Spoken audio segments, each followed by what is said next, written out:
Hey, it's Brooklyn Lou the Skeptic. Welcome to my live. I like to do these from time to time to get to know some of the people that subscribe and look at my videos. I'm not a professional content creator. Let me close this up here. All right. Now I could hear myself better. Um, I do YouTube not as a profession. I have no ability really to produce, but I like to talk, and I got involved in YouTube about a little over a year ago at the age of 62. And the reason I did so is because I wanted to speak to some of the things I see going on in my country. I live in the United States, and I'm a former evangelical Christian. So I spent many years in the Bible and in the Christian faith. So what I seen going on in my country is just a move back in time where Christianity is being pushed as something that should dominate our lives in America. The Ten Commandments are being put into schools. I see a degrading of the separation of church and state. And of course, I'm on the progressive side politically. So I wanted to get my voice out there, try to be heard. And it's been an incredible year. Right? I've worked very hard at YouTube, even though I have no production ability, but I've learned some and I've gotten better at it. So I feel good about that going into the new year. I want to get more reach because with reach comes some influence on America. America is a country that is divided right now, and I want my secular voice to at least be heard. And it can't be heard unless I get some reach, right? So I'm struggling every day to get some reach, and I've been working a year straight on getting reach. And YouTube is not friendly to atheist content, that's for sure. And the algorithm is not easy. It's not easy to crack. It's a very difficult task to even be seen, let alone grow. But I've worked really hard and I've grown kind of beyond where I thought I would be. And that's to the help of some very good, dear friends that I've met here online. So I'm happy to have met some really good people. There is, I'm going to get the name wrong, but it's Madam President Piggy. How you doing? I've seen you out there in comments, and I appreciate everything you're doing. Things are going okay. Um, Contemplating the new year is what I'm doing, and I want to grow the channel in the new year. So I appreciate any comments, anyone who wants to participate. I open up these lives to anybody to come in and speak their mind. I'm an advocate of freedom of expression, no matter what you may believe or don't believe. I want you to be able to express yourself on my channel. That's very important to me. Looking ahead, I have goals for myself, that is. I'd like to get better equipment because my productions are very low level. And apparently that matters in this world of YouTube. I have a $30 microphone that I bought from Walmart, and I do everything on my laptop. Started actually by doing cell phone videos, just spouting off some thoughts and then posting it. But I've grown into having a little studio where I got my picture of Marilyn Monroe, and I got a desk I'm sitting at where I can put my energy drink and anything else. But I'm working off a laptop, and that's the extent of what I do. So in the new year, one of the things I'd like to see happen over the course of the next year is I'd like to be able to upgrade my productions, learn more about it, and get the proper equipment to do things a little better. And I'm going to work hard at it, but I'm going to need the support of people who are atheists, skeptics, free thinkers, agnostic people, anyone who wants to push back a little bit on organized religion and high control religion. I need people to be a part of this because I want to create a little movement on my channel, where we could have a bigger voice out in the community. So that's where I'm coming from. And I'd like to get to know more people on here, get more people to participate. One of the things I really want to do is collaborate with some other content creators. I was really honored when I first started doing this, I had a couple of few content creators that I was able to get in touch with who had me on their channels. I mean, it's probably, I would forget all of them, but there was the Apostate Sisters, Michael Beverly, Godless Granny, who has some channel and, gave me a spot to talk on her channel. Becca from Faith Exposed, Scott from The Discussion, which is now The Mirror Point, and shout out to him. Objective Ethics, who has participated in many discussions here in my streams and is now doing his own channel. So those are just some of the people. There's more. My memory isn't the greatest, so sometimes I just forget. But I so appreciate anyone in the past year who I've collaborated in any way, shape, or form with. Punk Apostate just came to mind. He's a great guy, and I love doing anything with him. I mean, so this year, if you have a channel or you want to get your voice out, my channel is an open forum, especially my lives. You can come in, you could talk about anything. And it doesn't even have to be religious. It really can be anything. Today, something happened that was noteworthy, at least for us older people. We had a passing of Brigitte Bardot, the actress from France, who was a great beauty. Boy, she was a good-looking woman. And she dropped out of Hollywood to pursue animal rights. So her career was really short in movies, but she also had a lasting impact in animal rights. So that happened today. I remember her, early 70s, so sorry to hear of her passing. Doesn't it seem like at the end of the year, we always see some famous people passing on? Just seems like that happens all the time at the end of the year.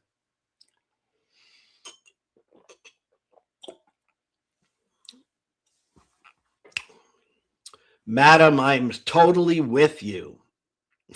Okay. It's part of my my entire mission here on YouTube. It's to save the world from magical thinking. All right. That's one of my primary focuses because I do feel that magical thinking holds us back as a country and as a human species.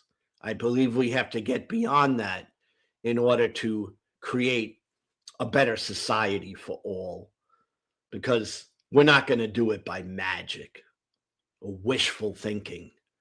That's not a solution. So, boy, I'm with you on that, madam. Totally with you.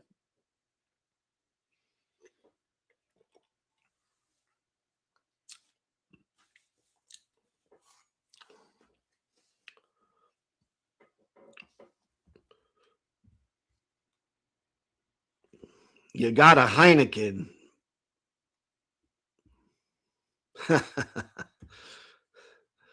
You ripped that Heineken open.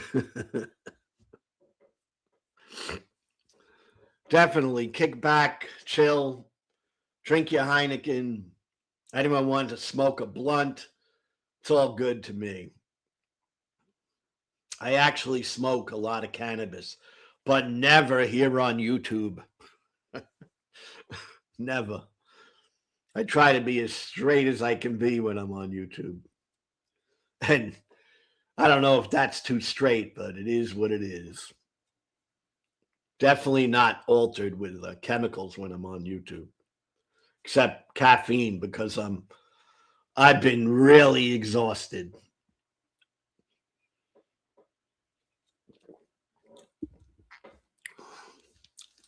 When you get older, man, it gets harder to do the things you used to do when you're younger. You start really appreciating the past when you had the ability to, to do so many things and the energy. But as an older fella, I live each day to the fullest and I do what I can do. That's what we used to say in New York in the day. You got to do what you got to do. And that's how I spend my life. I'm doing what I got to do. So please, anyone want to come in? As always is the case, I leave a link or you can just chat in the comments. That's fine. Cannabis and rock and roll are going to save the world. Well, I love the rock and roll and I love the cannabis, so I think I'm part of that movement for sure. Let me get this link here.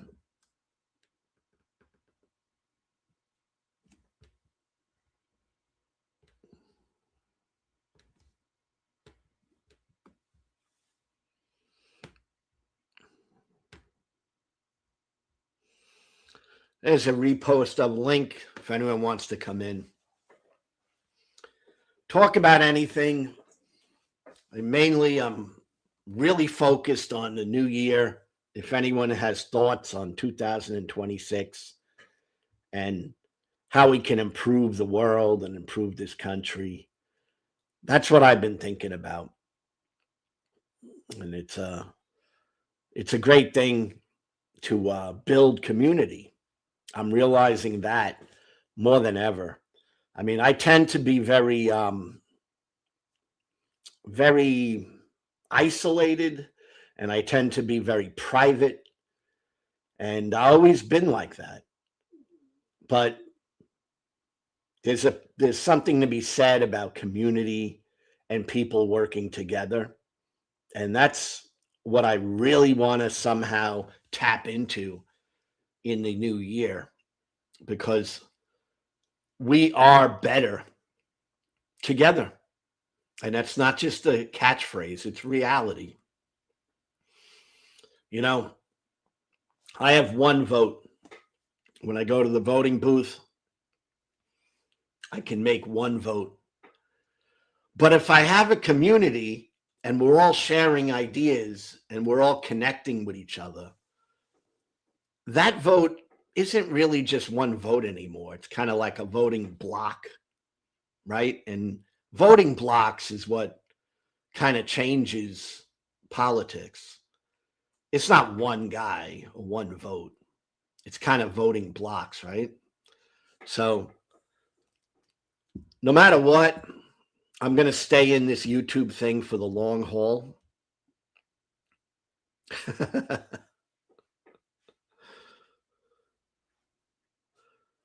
You already tipsy, my friend? Supposed to say cannabis and rock and roll. Yeah, it said that. It said cannabis and rock and roll. Yep. No mention of alcohol, though.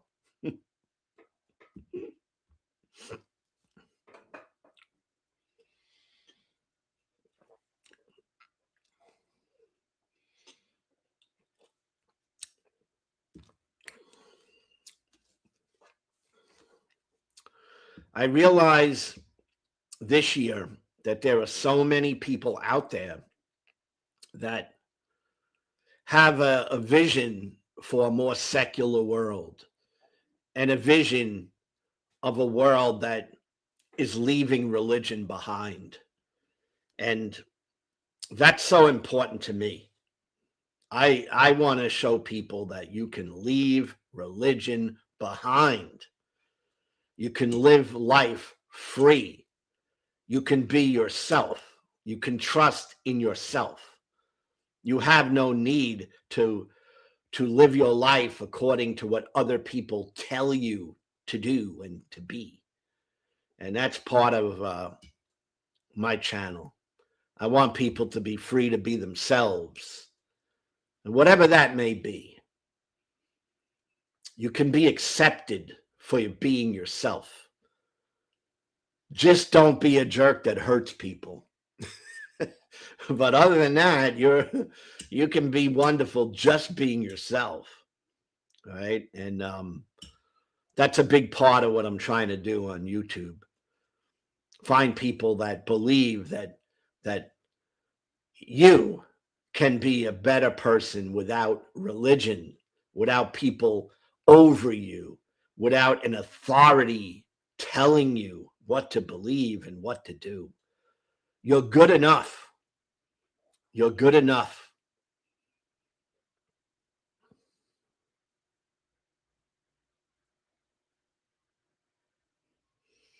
Interesting point, madam.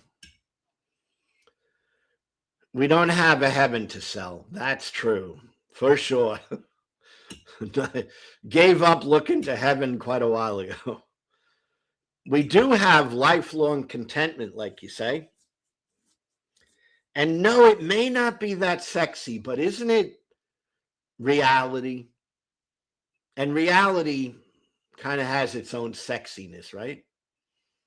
I mean, I love living for the moment. I love living for today. Right? I've learned that as an atheist, because when I was a Christian, I really didn't live that way. I was living according to what was told to me. It's kind of a worldview and belief system is just dropped onto you, and you take it as your own. But it's never really your own. It's somebody else's. So you're never free to be really who you are. And I find that to be one of the devastating things about religion. It takes away from your personal identity. It takes away from your personal empowerment. So, yep.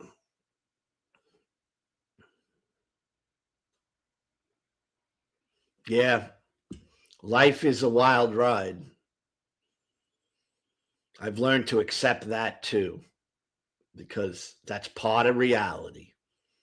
There's good, there's bad, there's sickness, there's health. Everything is in life, right? Everything. Good relationships, bad relationships. The yin and the yang, so to say, right? And you got to take it all in, right? I mean, that's how I try to live. I take it all in. I try to make things better. I don't dwell on the negative, and I try to live good and free each day, one day at a time. That's my thing. That's what I do. And it's a whole lot better than religion, at least for me.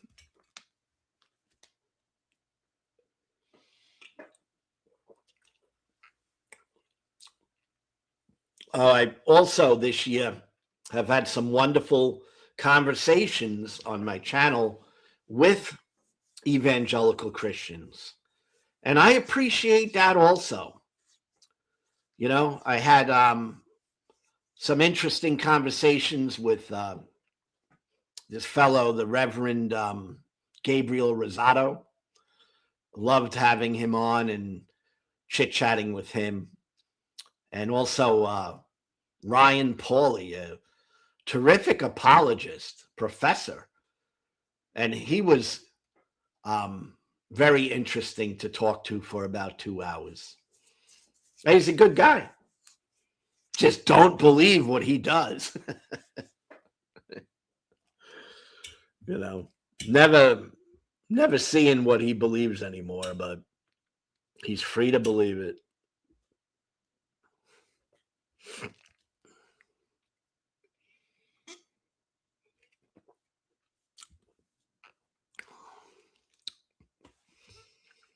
Man, there were so many people, and I wish I could remember them, but there's a lot of people that I got to talk to this year and get to know a little better. And that made the year worthwhile, you know. Connecting with people is so vital. At least when you get older, you know, if you don't connect with people, seems like your mind gets old fast. I don't want that to happen. And YouTube keeps your mind active. Sometimes burnout, you know, but definitely keeps my mind active. Sometimes get tired and feel burnt out, but always having something to think about because somebody brought up a point or someone had a good argument that I have to think about. So in some ways, I think that's healthy for older people.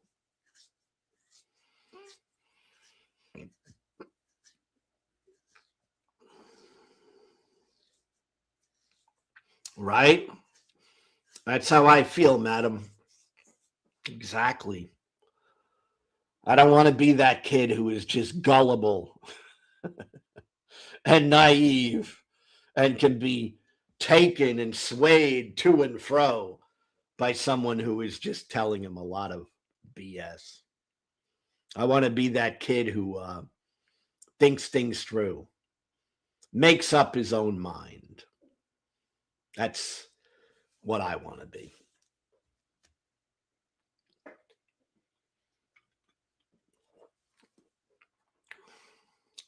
If everyone thought exactly the same, it'd be a really boring place, wouldn't it? And I don't want that. I want a little variety in my life.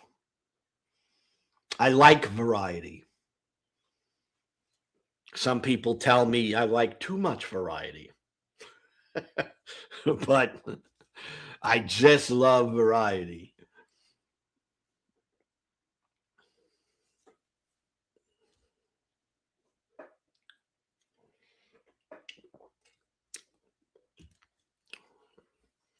About AI, what the heck are we going to see in the coming year?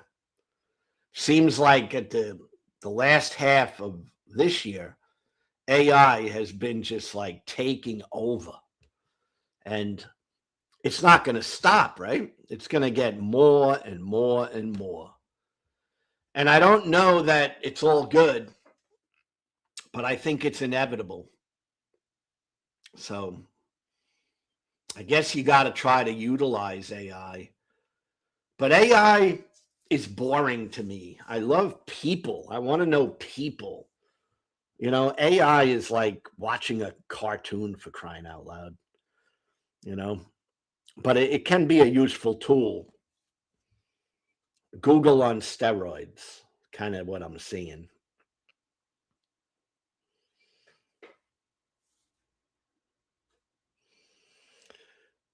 Hey, Brian, how you doing?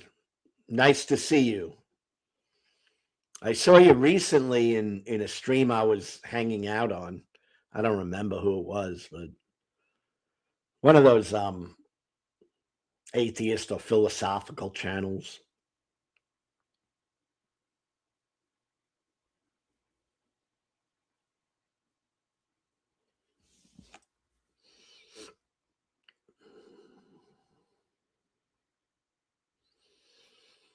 Yeah. Isn't it amazing, madam? In so many ways, it's supposed to make things more interesting, but it seems to make things more boring, right? I mean, it does for me. I mean, I don't really get anything out of watching like AI videos. I mean, they don't do much for me. I mean, I watch YouTube. I will say some of it is entertaining, to some extent. I watch some music videos now that are AI and they have AI characters. So the whole video is fake, but the characters look real. And that's different.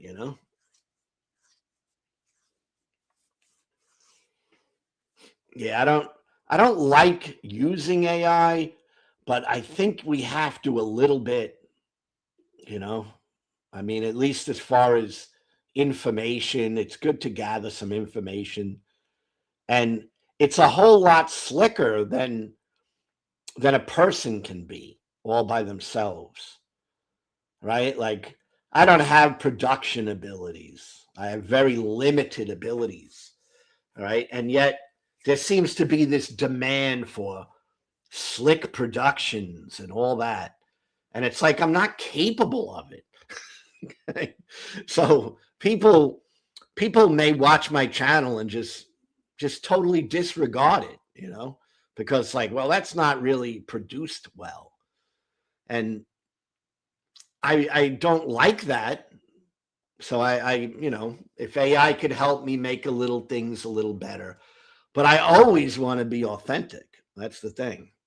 I always want to be just me. But some people, they respond more to fake things than real things. Just look at religion and you'll see that.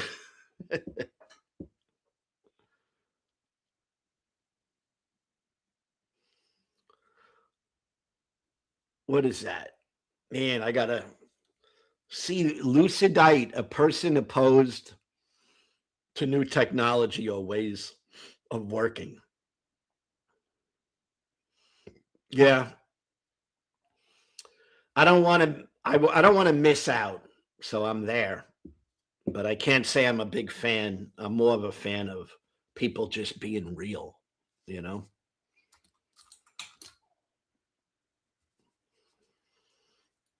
Luddite.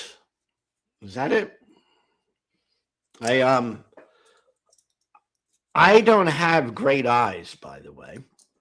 Um, and I'm not wearing any glasses. So when I'm looking at my screen, sometimes the letters are a little blurry. The only glasses I use are glasses I buy at Walmart, the reading glasses. And that's it.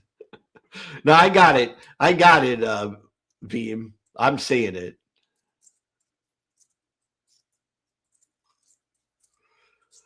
Yeah. Brian, I gotta ask you, what are we gonna do though?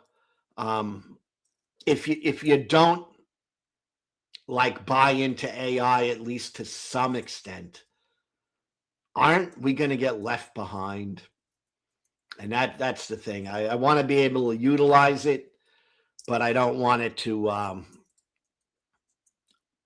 run me, and I don't want ever for me to be speaking to someone, and instead of speaking, I'm just talking through AI, because that's just totally fake to me, you know? I mean, I don't know if you've seen these music videos, and I'm just talking off the cuff because that's the way I like to be. But I've watched these music videos night, going to sleep, and I always have something on, and usually it's YouTube because I'm watching something, and it's just to put me to sleep along with my girlfriend. And sometimes we're falling asleep, and I got music videos on because I love music. Live music by real people is my favorite. Okay, never really been a fan of music videos because they're fake. I like to watch people actually playing real instruments. That's my favorite. But I do have videos popping up that are fake, and what they do with these people, and it says that it's fake, so they're fake, and I could tell they're fake. But sometimes they're very they can easily fool people. And one of the things that I've seen is these incredible videos with these female figures who are fake, but dang, they look good. They sure do.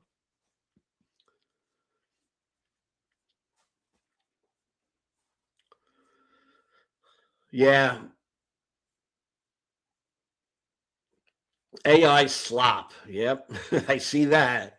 And I do think AI is going to fade because I think it's a trend.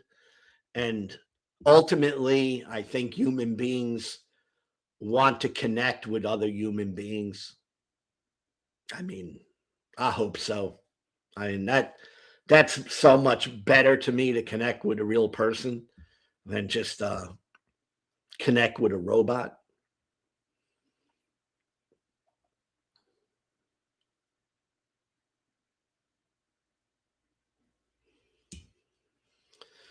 Yeah, madam, I'm there with you. I think these oligarchs that are, in my opinion, running America today, that's very, very scary for the country. Now, I don't live my life in fear, you know? Like fear doesn't play a role in my life. But I'm scared for the country as a whole. Me individually, I'm pretty safe, you know? I'm okay, and I'll be okay no matter what. But I feel bad for my country with these rich billionaire oligarchs running the country, because that's what I see.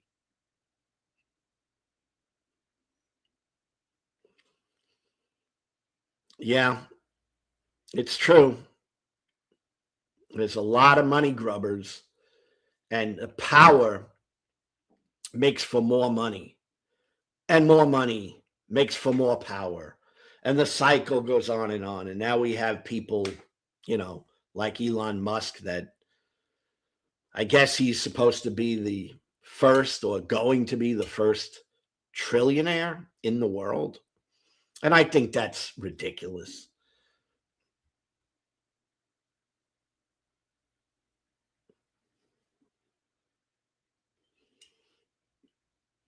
The world has shown multiple times is tougher than one would think. Yeah. And I'm hoping it's tough enough to get through. I'm hoping America is tough enough to get through the garbage that I am seeing today. I'm hoping we're tough enough. I'm hoping that somewhere down the road we get back to some sort of civility, you know.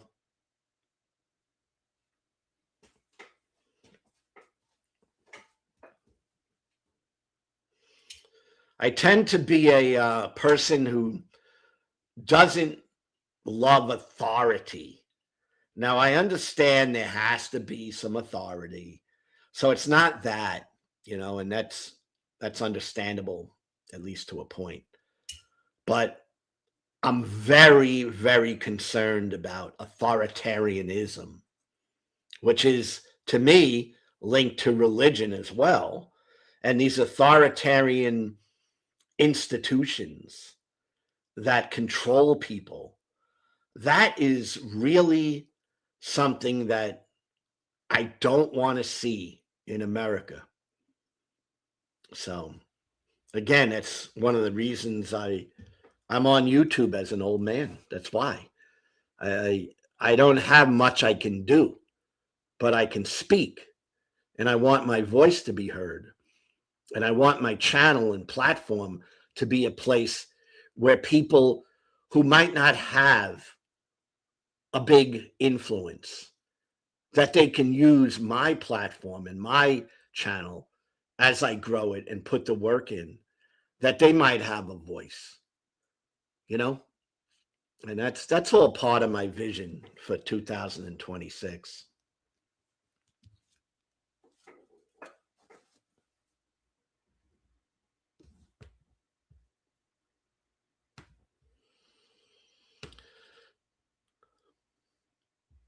Here's a link again that comes right into the chat, right into the screen.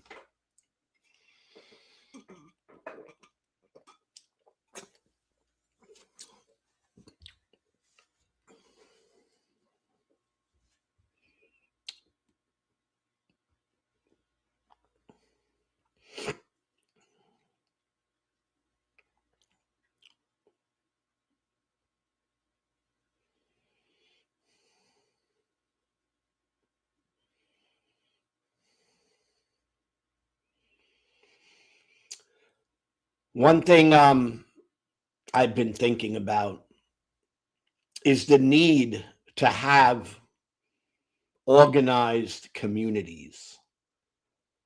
The reason I'm thinking about that is I'm seeing how difficult it would be to stop the oligarchs, to stop the religious, to stop these institutions, because they're so well funded and they are organized, to stop hierarchies where, you know, people just follow along and they give all their money, time, and dedication to a cause that's led by some billionaire or some religious person who, you know, who's making millions off of people.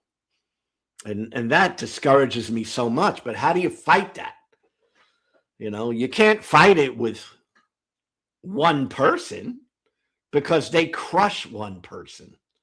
At least that's what I see. They will crush a single person for sure. But if you have communities and they become stronger, and the strength of the community is much greater than what they may have expected, at least we have a chance, is what I'm thinking for the new year. You know, I see people out on the street fighting ICE. Okay, I've watched countless and countless lives where people are gathering together to fight fascism. And those people are real. And they're not a party. It's not like they're Democrat, Republican. They're just people. People power, community power.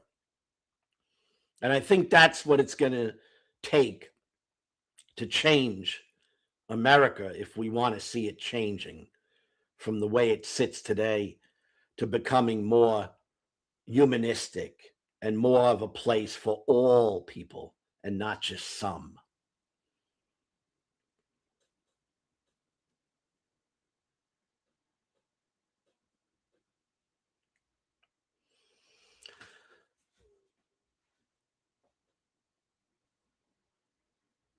Yep.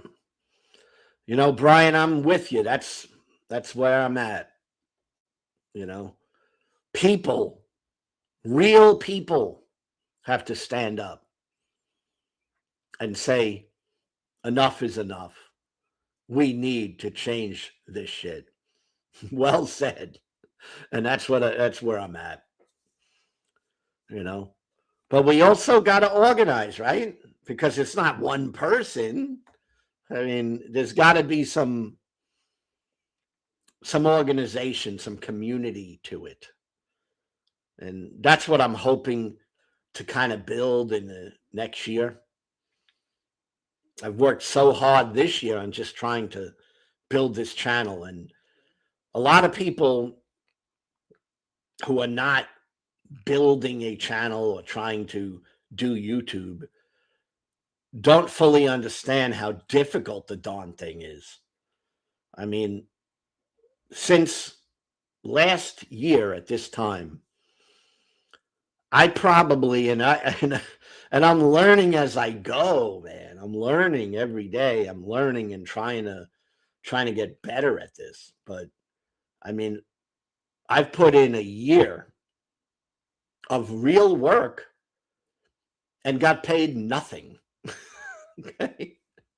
So it's not exactly, something that most people are going to do, because most people have to pay their rent, to buy some food, and if you're spending 40, 50 hours a week on something and you're getting nothing from it, it's not, something that can be sustainable for most people. But I'm in a unique position because I'm old. and I don't have to work full time right now. Right. I'm at the end of my life and I'm okay, and I'm not greedy, and I don't want a lot. I'm not a person that needs to, build these big, beautiful mansions. And that is so far removed from the way I think now. I just want a roof over my head, and I want basics, and I want peace of mind, So I'm in a unique position where I kind of have that. So I can spend time spinning my wheels, trying to build something, and that's what I've done for a year straight. And I would say I've put in, man, like a full-time effort over a year's time to finally get monetized, because I just recently got monetized. And that took an incredible effort. And I had to appeal 2 times because they didn't want to monetize me. Okay. But they eventually did monetize me. And I know that can be taken away in a flash, because that's just the way it is. But I'm grateful that I'm getting anything at all. But I'm talking about $40, $30. So it's certainly not a life changer yet.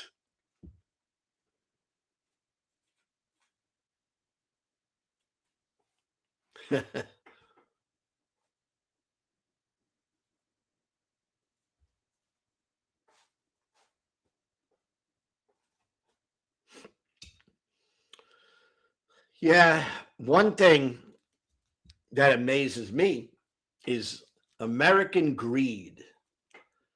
I don't know why many Americans are brought up and conditioned to think that we have to have a lot of money and we have to have, riches in order to be considered a success.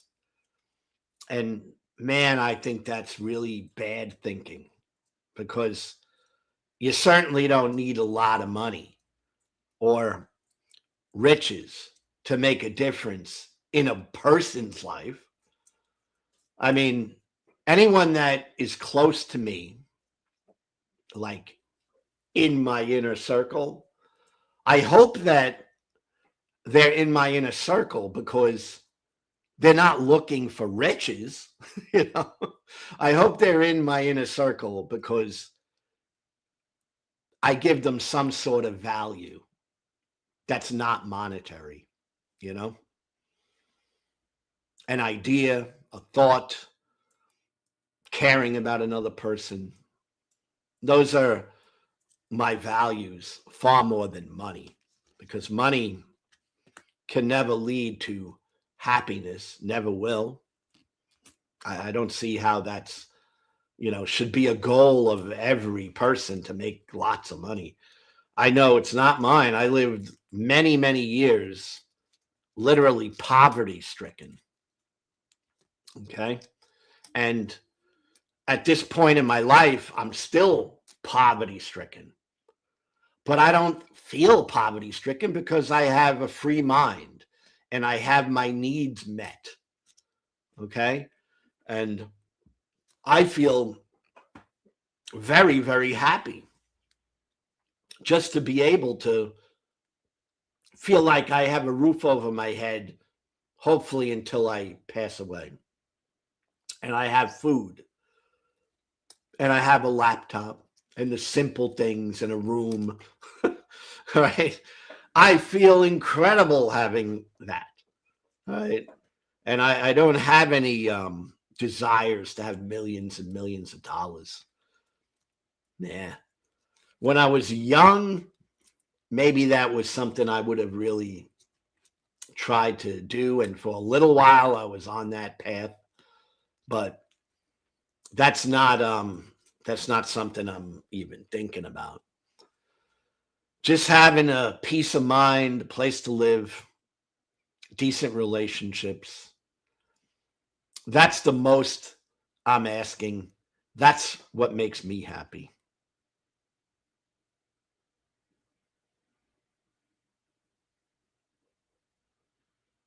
Yeah.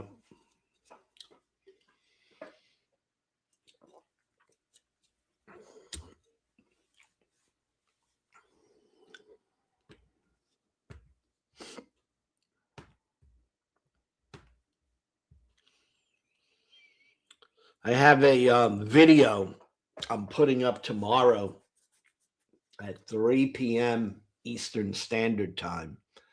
And it's basically my quick vision of what I see and would like to see in 2026.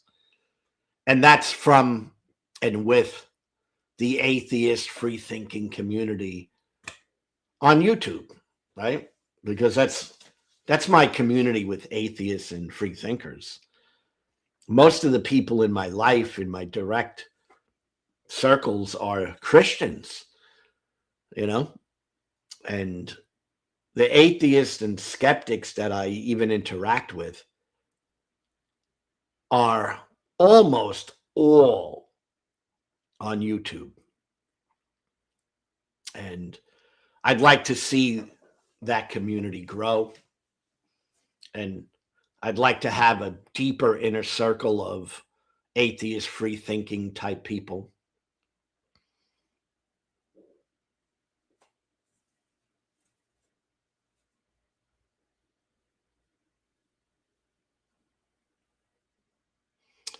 Or to put it another way, I once met a man so poor, the only thing he had was money. I like that. That's really cool. That's really cool, Brian. Wow. Yeah, that's really cool. Says a lot right there in that statement. I know this. I'm a lot happier than a lot of rich people. I could tell you that. And I really mean that. Like, I've really thought about it. And yeah, I'm a lot happier than a lot of rich people.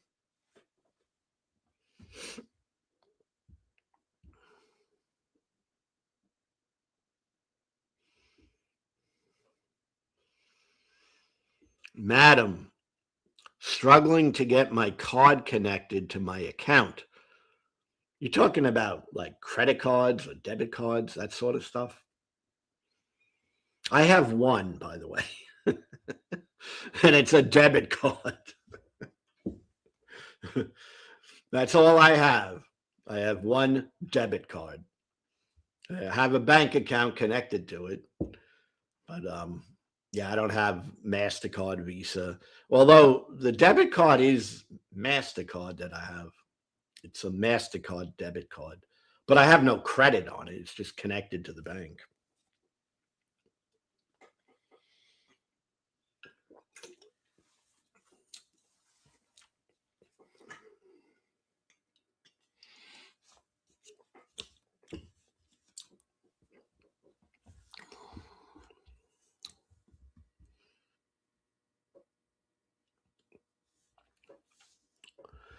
Brian, if you have a good family and you have those good relationships and they're strong, that is better than anyone else could have. That's it. Peace of mind. You know, I've done a lot of thinking about what it is that humanity really needs or really should be seeking for. And I think humanity should be seeking peace of mind, not riches for sure. Just peace of mind, you know. But we need to survive, and that's the part, you know, where maybe someday our government can make it such that we can have at least the most basic of things that we need to survive at our disposal. And then, of course, we can still, if we want to, we could get rich, because I'm not against people being rich. But I do want some sort of sustenance for the people who are just not privileged. You know, I want to see that.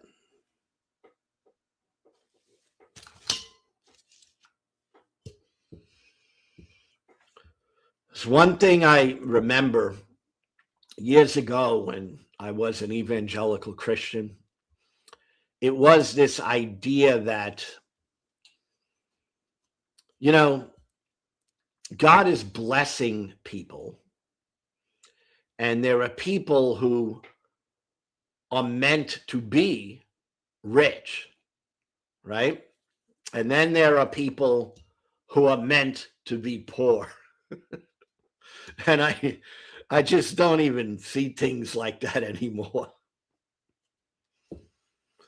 Hey, native atheist, how you doing? Glad to see you.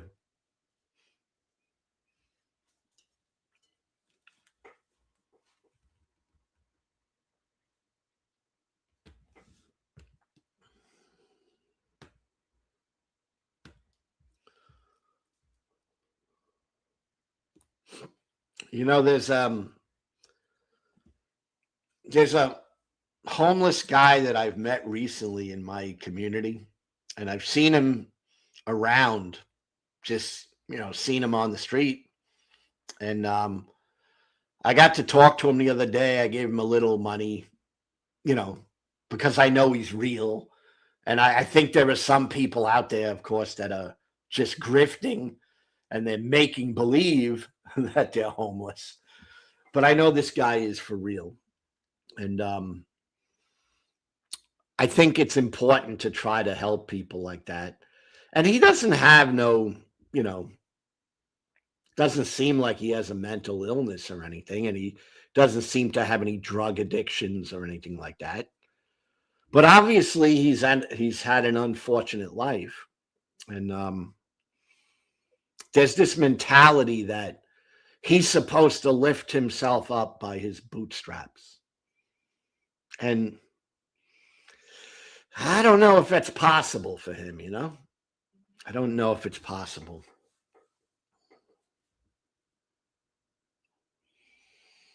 Hey, John Doe, how are you?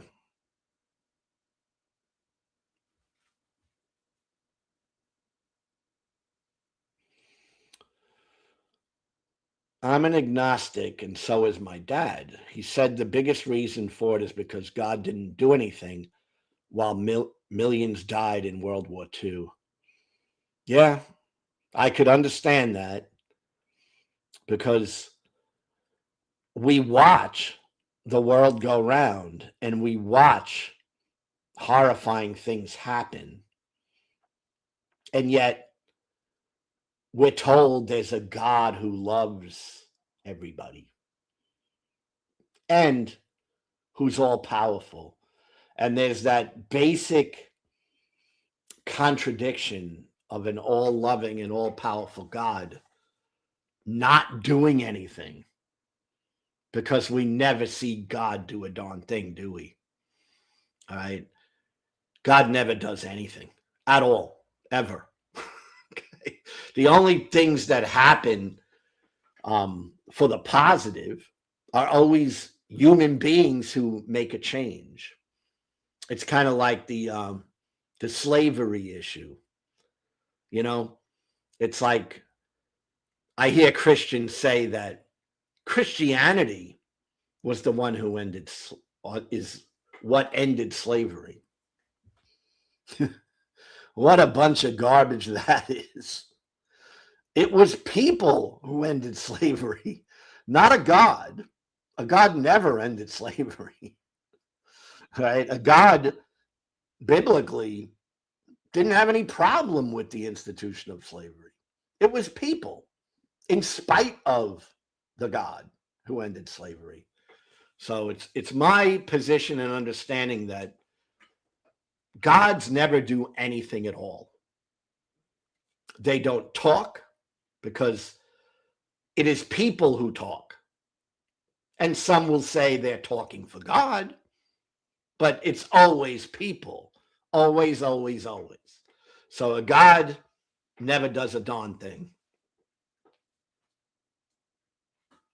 Yes, that's the problem of evil. Yeah. And it's a real problem. It really is. All right. Now, Christian apologists skate all around and they go all philosophical and all that. But at the end of the day, it's still a real problem. It's a real problem.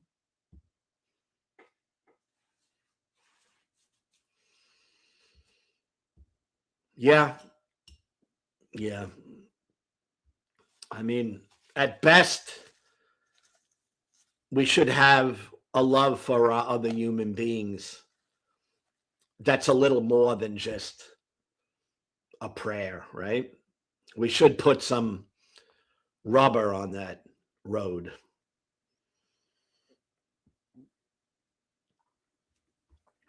John, I do think human morality is superior to God's morality, at least the morality of the God of the Bible.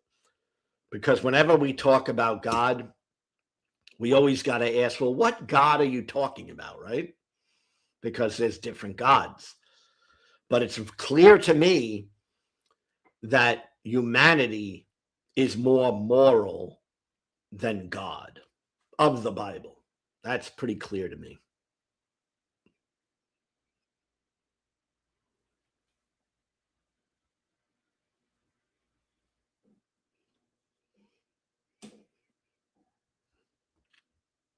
Yeah.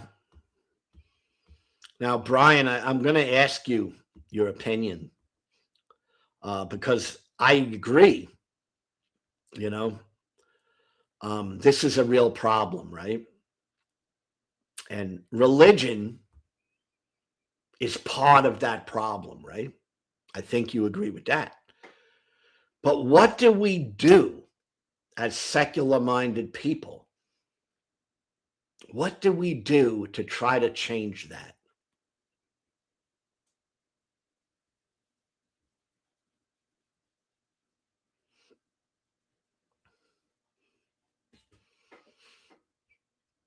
Brian, it's my deepest understanding of truth that God doesn't have morality. It's people who created the morality in the Bible, if we're going to look at biblical morality. It's just that they were ancient people. So there are things in their morality which just doesn't translate to a modern world.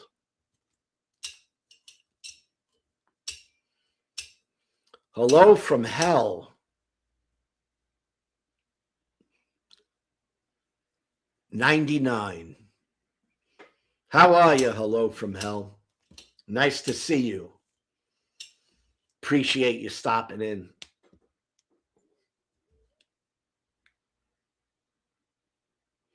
Objective, how are you?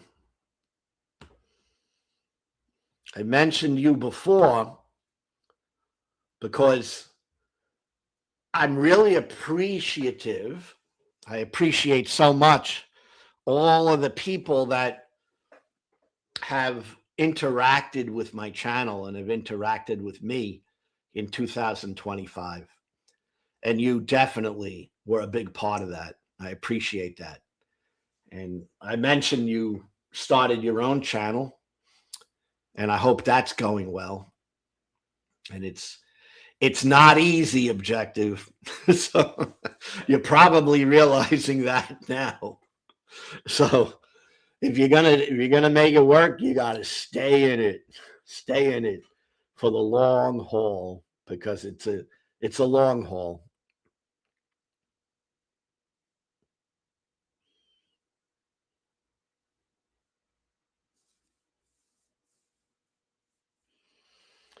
Brian, start by not doing evil. Agree with you. Try to explain that morality is basically a societal concept. Agree with you. That reduces the thing we call evil. Agree with you. That's morality at its best to me. You know, societal morality at its best is something that's going to reduce the harm.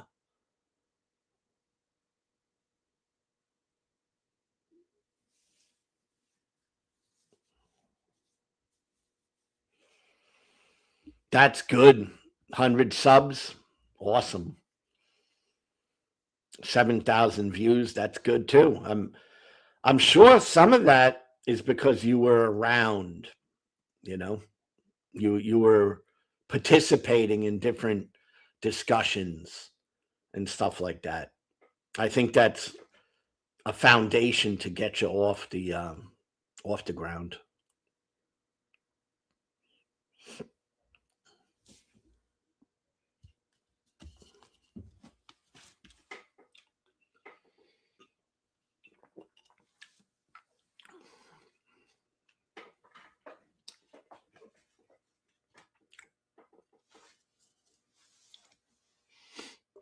Networking, very important.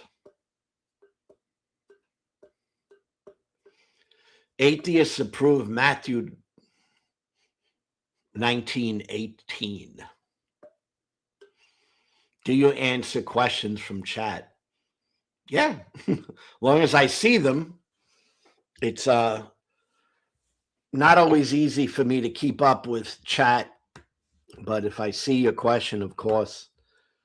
And I always leave a link if anyone wants to come in and actually talk.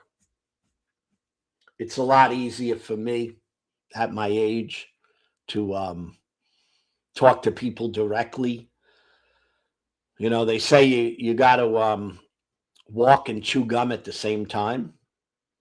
And I think I could do that. But when it gets into all these buttons and things I got to look at,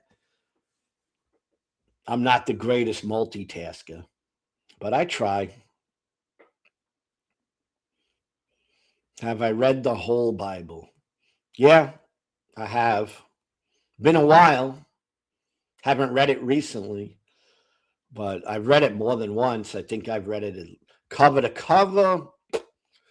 I would suppose 3 times at least, but it's been about 12 years since I really got into the Bible. Hey, Gio, how you doing? I'm so happy to see you. You know, Gio, you're one of those guys that's really helped me in the new year.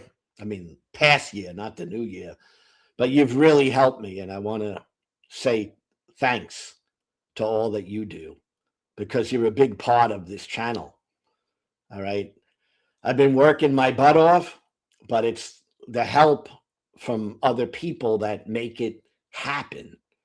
And you're one of those people, Gio. So thank you, man.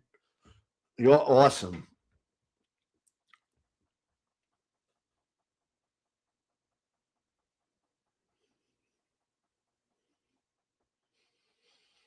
Brian, I see that morality thing the same way you do. But as you probably know, there's all different views of that. Hey, Objective, how you doing? Bro, I'm fantastic. I'm actually just getting up out of bed. I'm having a very lazy weekend. My first cup of coffee. I can't believe I slept so late. I'm telling you, I haven't been sleeping much. I got 2 energy drinks, already went through one, but they're not too strong, so they're not like the super powered ones. Well, I just wanted to pop in really quick, and it seemed like the topic was kind of wide open, and I just wanted to thank you personally because I absolutely agree with what you're saying. That the people like yourself who gave me a chance to speak on your platform so many times, probably why my channel is doing as well as it is so early. I can't believe those numbers, over 100 subs and over 7,000 views in 3 weeks, and I haven't done any marketing. I'm just so busy with work and stuff. I haven't done any networking really. So if I put more time into it, I'm sure it would grow even faster. I just don't have the time to put into it. Yeah, I think I mean, I try to pop in and hear what's going on. The whole thing with the YouTube algorithm is kind of weird and it's kind of messed up. Like I'm subscribed to your channel, but I don't really get you in my feed. So I gotta kind of go in and think about it. I have to go, oh, let me see if Objective Ethics is doing something, And Yeah, I only know you're doing stuff because I put the bell notification on, and I got you notifications for your channel, and I think like 2 or 3 others. I had it on for Dave for Captive Desk, but when he was going through all his medical problems, they weren't doing the Saturday night at the Atheist, and consistently. So I took that off, and I started watching somebody else. Mark Reed, I think it is now. He does his on Saturday night, but there's a lot of crossover too. A lot of, because there's several good channels. There's a lot of you guys who are doing really good stuff, and unfortunately, a lot of you are doing it all at the same time. I actually moved my show to Sunday. I'm not today because it doesn't start till January, but for that very reason, I'm doing my show on Sunday afternoons now because Saturday is a really busy, high traffic day for the skeptic channels. yeah, I think, I mean, in this, I don't get to be consistent with my lives. I kind of just pop on when I have energy and feel I can talk for a couple hours. But I think it's best to have some consistency, like, every Sunday at this time, I'll be on. I think that's definitely beneficial to run it like that. And I think, yeah, I think the other benefit, the reason I even picked Sunday, one Saturday is really busy, but I was talking to Joe from the Kentucky Atheist. He's a really nice guy. I don't know if you've Yeah. talked to Joe, Yes, obviously. I Yeah, yeah. have. He's another And one I got to shout out because he's another one that when I started this stream, I was just mentioning people off the top of my head. And I know I missed a lot of them. He's one I missed. He helped me this year too. I have been trying to do the same thing on my channel and shouting out your guys' channels just so that people who watch mine can get exposure to different ideas and different people and stuff, because everyone kind of has, even though there's a lot of crossover with the atheist content, people are doing their own thing. Everyone has a unique personality. They have kind of a unique approach and stuff like that. So I always try to mention one or more other channels during my lives just to give people an idea of what's going on. And also as a gratitude to you guys, because I know I've mentioned your channel at least once, if not multiple times, because you guys have helped me out quite a bit. And the other thing, but the reason I picked Sunday is because I was talking to Joe, and he told me that the reason most of the atheists are doing their stuff on Saturdays is because there's a really popular atheist show called The Line with Matt Oh Dillahunty, yeah. Yeah, and they I moved watch there. it from time to time. Yeah. Yeah, they moved their show to Sunday, and because they're so popular, I guess a bunch of the atheist content creators, the smaller channels, were starting to lose views to the line, so they all moved to Saturday.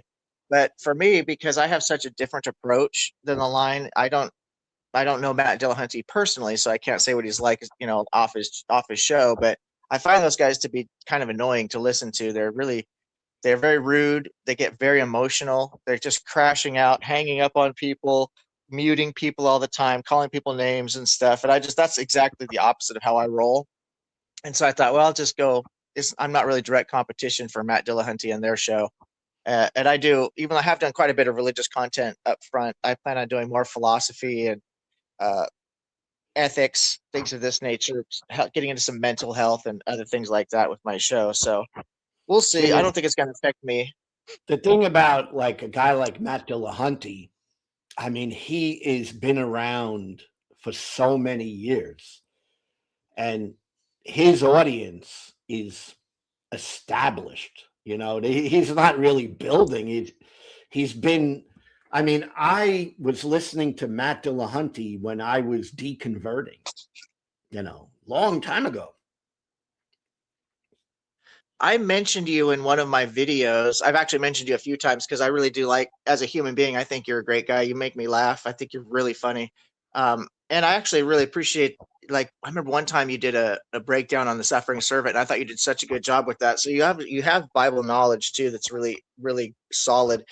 In fact, I'm actually doing a video on that same passage next week with Johnny B, that suffering servant passage. But anyway, the when I mentioned to you this last time, it seems to me now.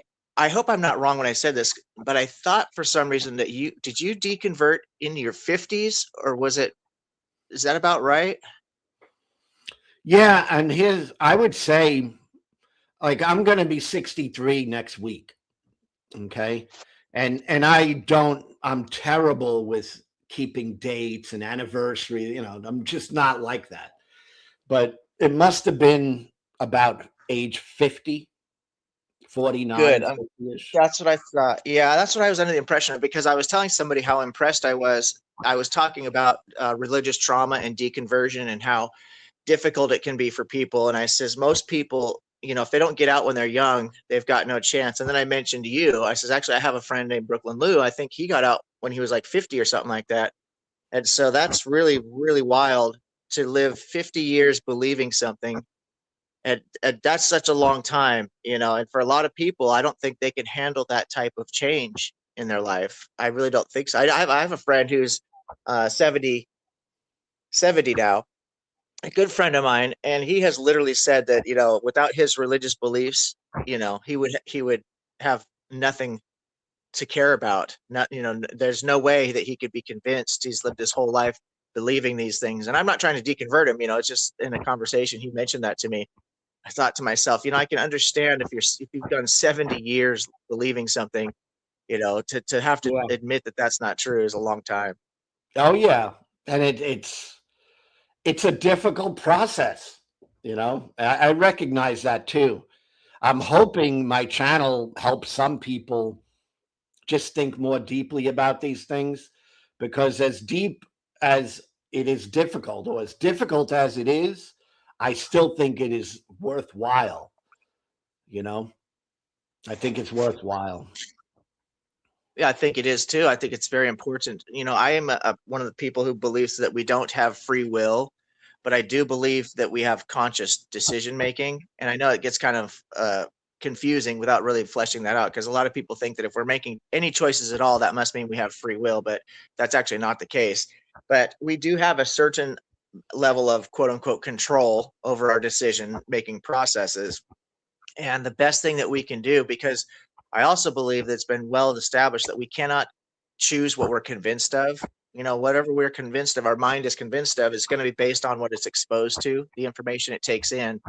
And so the best thing that we can do to make a positive change in the world is to just put out the accurate information as best as we possibly can. There's nothing else that we can really do, because our control is so limited, and it's really limited to the information that we're being exposed to. And there's so much Christian slop or religious slop on the internet. I'm sure you've seen a lot of it.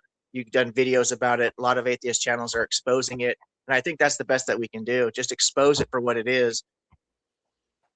Yeah, absolutely. That's pretty much the heart of what I'm trying to do. You know, I'm trying to expose the religious nonsense that I see, you know.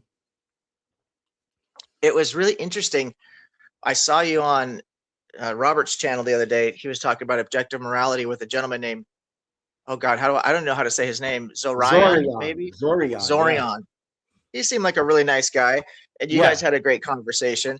And it was so interesting because it seemed like you guys had essentially three different positions, and you really covered the bases. I think Robert was hard on the anti-realism side, the moral anti-realism side. Zorion was obviously hard on the moral realist side, and you were like right in the middle with, yeah, morality is subjective, but there's certain objective things that we agree, are wrong, like murder or whatever it was you said. And so you seemed kind of like you're right in the middle where you saw a little bit of both sides. You guys, between the three of you, I think you covered the entire, we needed a Christian on there to defend divine command theory, and that would have literally covered the entire gamut of the moral issue. The thing is, divine command theory just seems indefensible, doesn't it? It's like that part of it is like, no. That's why I try when I talk to people about Christians, or not just Christians, religious people who believe in some type of a God with a mind that's in control of things, mostly the Abrahamic faiths. When I talk to them about the morality issue, when you get them into the point to where they understand that their beliefs are in fact subjective, and then it's this divine command theory is what it boils down to, a lot of them will just bite that bullet and say, well, who am I to question God? If God wants to, say slavery is okay, then slavery is okay. If God wants to drown babies in the flood, then he can do that. And that's when it gets really depressing, but at least people are being honest, I guess. Yes, they're being honest, and that is where it ends. If you take that philosophy, it really ends there. Whatever God does is okay. If God does something horrible, it's not horrible, right?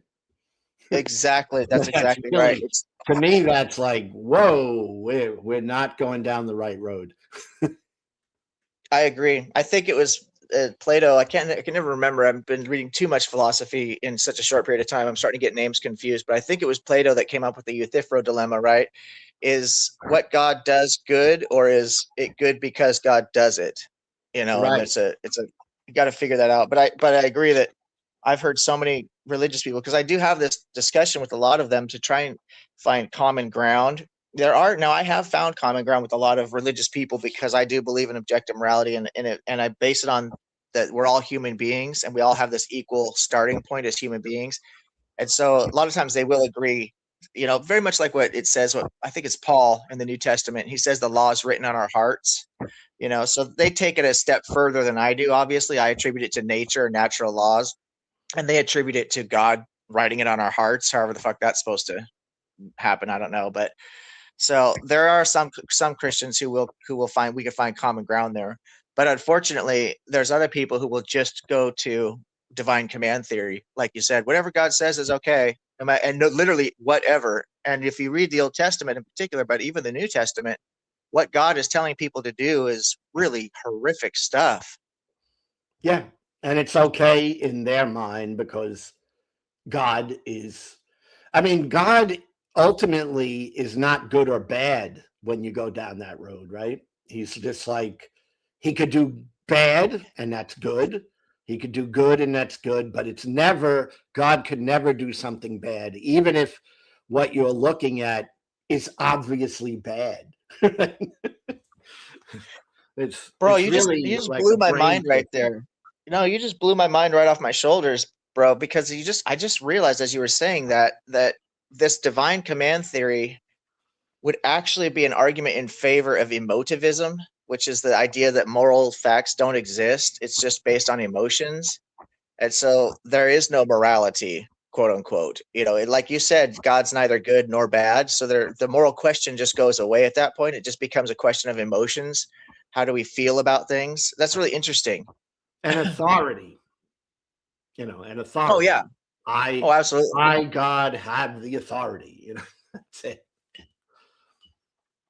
Yeah, but we give authority to people in authority in almost all cases. Now granted, in severe cases like with chattel slavery, for example, or something like that, the consequences of not submitting to that authority can be very dangerous, for the person. But at the end of the day, you still make that active choice to be submissive to the authority figure. We do it with our governments these days. Yeah. I mean, there's a lot of politics I don't agree with, but I still submit to the laws of my country. I pay my taxes, things like that. Yep. Let me say thank you to Madam President Piggy.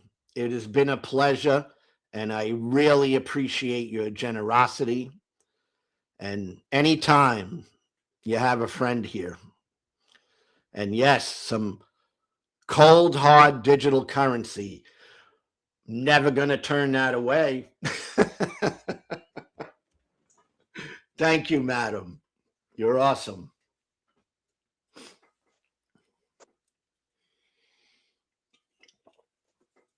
Yeah, I saw Madam was having a Heineken. I don't drink much beer Yes. anymore these days. If I drink at all, it's going to be some really expensive scotch or something. But if I do drink a beer, Heineken is actually one of the beers I do enjoy, one of the lagers. Man, I used to drink Heineken when I was young, but it was a little heavy when I got older. When I drink beer now, which is rarely, I drink Corona Light. I got a couple of them in my fridge.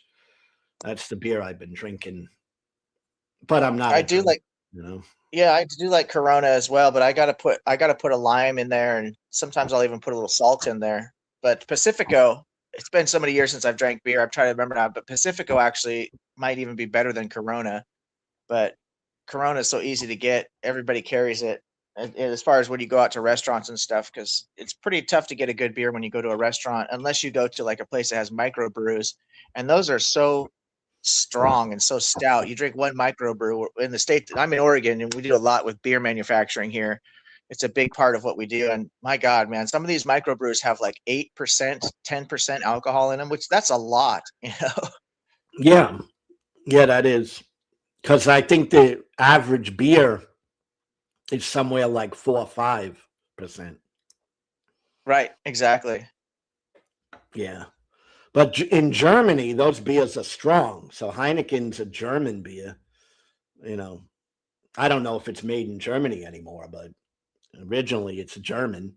And the Germans, they used to have heavy beer, heavy alcohol content. I don't know if it's the case in Germany or not, but I know there are places in the UK where, well, it used to be anyway, where the drinking age was down at 18. Whereas here in the States, it's 21. In fact, if you go back far enough, before my time, actually, but maybe in your time, but there was a time when basically if you could get up on the bar stool, if you were tall enough to get up on the bar stool, they'd serve you a beer, I tell you what I am old enough for. I always, when I was young, the age was 18. I mean, I was legal to drink when I was 18. Here in the States, huh? Yeah, in the United States, yeah. Oh, interesting. Yeah. That was the age when I grew up, that was it. 18 years old, you were allowed to go in a bar and drink. That changed, but I never was affected by that change. I don't know if I should share this story or not. It's a funny story to me, but I don't want to offend anybody. But I remember, and my wife is sitting next to me, so I hope it doesn't piss her off. But I remember when I was a kid, I don't remember how old, but I was a teenager, very young, and we were on a vacation somewhere, or I was down in California where I used to live down in San Diego, whatever it was. I was at a pool, and there's this really pretty girl who was flirting with me, and she was there with her family on vacation, and she was absolutely amazing. And her parents ordered some drinks, and they were going to get her a beer because where they're from, I can't remember exactly what country. It's somewhere in the UK, and it's old enough for either, I guess, if you're with your parents in her country, no matter how old you are, you can drink legally. And I was just so impressed. I was like, oh my God, this girl's amazing. And she's drinking beers out here at the pool with everybody, And I, I was so impressed. And then she lifted her arms up and she had hairy armpits because that's typical in their country. And I had never seen a girl with hair on her armpits before, and it literally freaked me out, bro. Hey, this is great, hairy armpits. That just freaked No, me out. this I is didn't know how to great. didn't know how to handle it. But let me tell you something. When I was a kid, that was a thing in the United States too. You know, girls. When I grew up, girls had hairy armpits.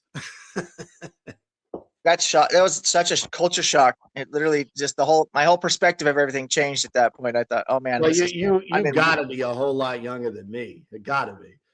I'm 50. Yeah, I'm Okay. 50. Well, I'm going to be 63 next week. But when I was young, girls had hairy armpits. That was the thing, you know. As far as I'm concerned, women, whoever could do whatever they want these days. You know, I'm not so sensitive about these things. But when I was a kid, man, I remember that blew me away, man. That just literally floored me. I couldn't believe it. I'd never seen anything like that in my life. It was like a culture shock. She's drinking beer out by the pool. She's not even 21. She's got more hair on her armpits than I did, and I can't deal with this. This is too much. That girls also had hair in other places as well. That's the trend changed through the years, you know. These are trends. It's interesting. It's I wonder why why society, because I don't know, it's got to be pressure from society that causes these fashion changes, these culture changes, and I wonder what drives that kind of stuff. Because it just makes me think of a kind of a fashion thing. It's obviously, I don't think there's health reasons tied to it. Maybe there are, I just don't know about it, but it seems to be it's more of a fashion thing, and I wonder what drives that. I don't know. It's cultural. It's trend. It's, you know, people find certain things attractive. You know, different generations find different things attractive. Like I'm Marilyn Monroe, Bridget Bardot, who passed away today. But I mean, these were really? Yeah, I don't know if you know who that is. It's a French movie actress, and she passed away apparently today.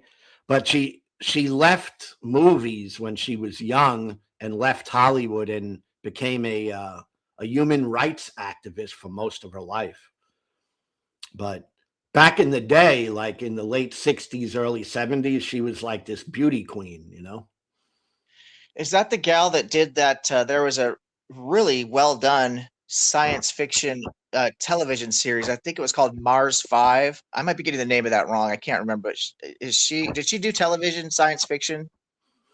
I don't know all the movies. She was in movies and she was gorgeous. I mean, check her out. Yeah. Just, you know, Google her. She's gorgeous. And she left like before she turned 40 and never came back to like Hollywood. So it's kind of, she took a stand to do something different, you know, and that's kind of admirable, you know. But I agree. Yeah, I respect people who are willing to walk away would from the say a money. classic beauty. But if you go back in time, there was another classic beauty that was Mae West. I mean, talking way back. But Mae West, that look, you know, what is classically considered beautiful changes, right? Mae West doesn't look anything like Marilyn Monroe. Mae West was beefy. Well, I think that's actually more natural. Women with hips, I think it has to do with evolution, and I don't know much about it. My wife and I don't have kids, but I'm assuming that women with wider hips are perceived to be better at childbearing or something. I don't know. I think that could be wrong. No, I think you're right, but that's, you know, human perception and it's changed through the years. You know, I'm old enough to remember like different icons of beauty, right? You know, and beauty is always subjective, right? But I agree with you there. Yeah, I agree with you there. But you know, like when you look at these beauty queens, you know, sometimes they were heavier than real skinny. In the early 70s, really skinny was a big thing. Like really pencil thin girls. There was even a famous character named Twiggy, who was like the epitome of beauty for a while, and she was very thin. Yep, Geo, you remember Twiggy? Yep. You got to be a little older to remember Twiggy, but yeah. Yeah, I think I agree. Beauty is definitely subjective, and I also agree with you what you said the other day on Skeptic's channel that love is subjective. I agree with you on that as well. I think that love is subjective. I do believe there's an objective baseline that we can use for things that are good or bad per se. Because of obvious health things. Like I believe it's objectively true that it's bad to drink motor oil for breakfast or something like that. You know what I mean? But as far as most things, anything that's emotive like love, I believe that's entirely subjective. The thing that turns my clock about women as a just in general these days, and what I'm so glad to see we're moving towards, is women who are able to, given the opportunity to establish their intelligence in business and in science and stuff, because they've been so discriminated against in the past, that they were just never given the opportunity. And now that at least in the Western countries, obviously, they have a lot more equality. We're seeing women come out in the scientific fields, like Gutsit Gibbon would be just an Yeah. example off the top of my head. She's such a smart young lady. I think that's really a wonderful thing that we're seeing, because when it came to things like the arts, music and acting and dancing and things like that, women have been well established as being equal to or better than most men in those areas.